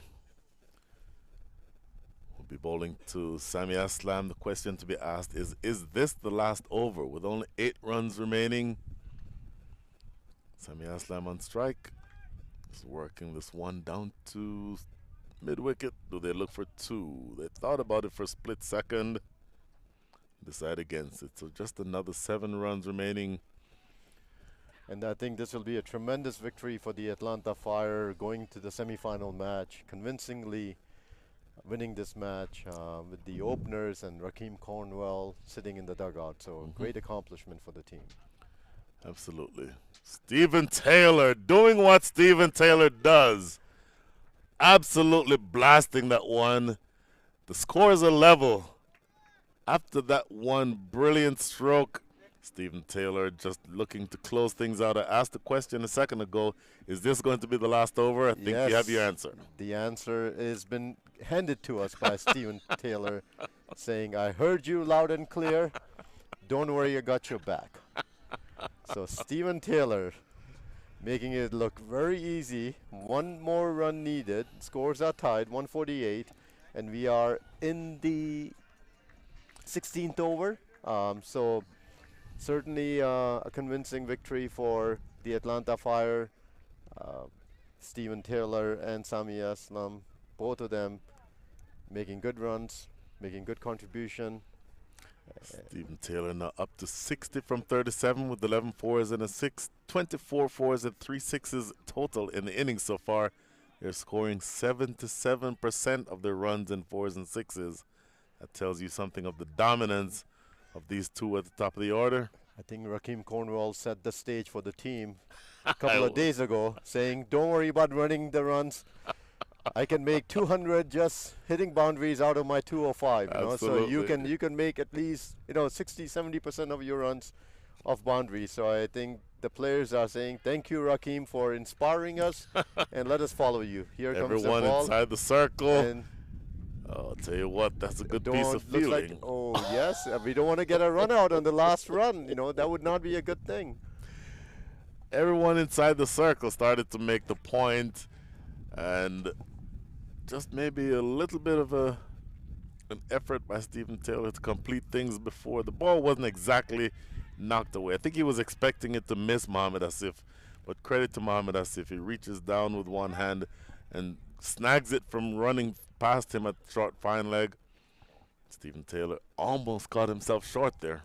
Yes, I think the number 3 batter has already taken off his pads. It would have taken us some time for him to get on the crease, One run needed, and we want to finish this match. This is going to be a big shot to end the match. I just feel it. Bang! He won. And a wide. And a wide wins the match. That's a big That's a big score that we needed. As my mom always said, it's not how many come in, it's how they come in, A wide to close things out here in the 16th over. A very convincing victory by the largest of margins. Sammy Aslam and Stephen Taylor. You don't need to go any further down the scorecard than that. Sammy Aslam 85 from 55. Stephen Taylor 60 from 38. Those two dominate the proceedings and overhaul the paltry total that was set for them. Raiders Unlimited, they tried, but nothing really worked. All of the bowlers, with the exception of Hassan Mirza, going for economy rates of above 7. The one who's treated most rudely was Gajanan Singh, 2 overs for 30. So pretty straightforward victory. Shafiq, it appears that this is going to be the team to beat. At least that's the impression I get. I think so, and the question remains, who will they be facing in the semi-final match? The Atlanta Fire have been winning their matches very convincing manner all throughout this tournament. Now the real matches start, which are the semi-finals and the final that will be played tomorrow. So for all our viewers, don't go away. We will be bringing you the semi-final match at this particular ground.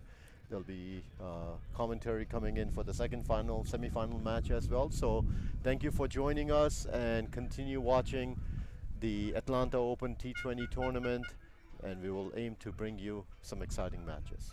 Thank you. Thank you, everybody. See you soon.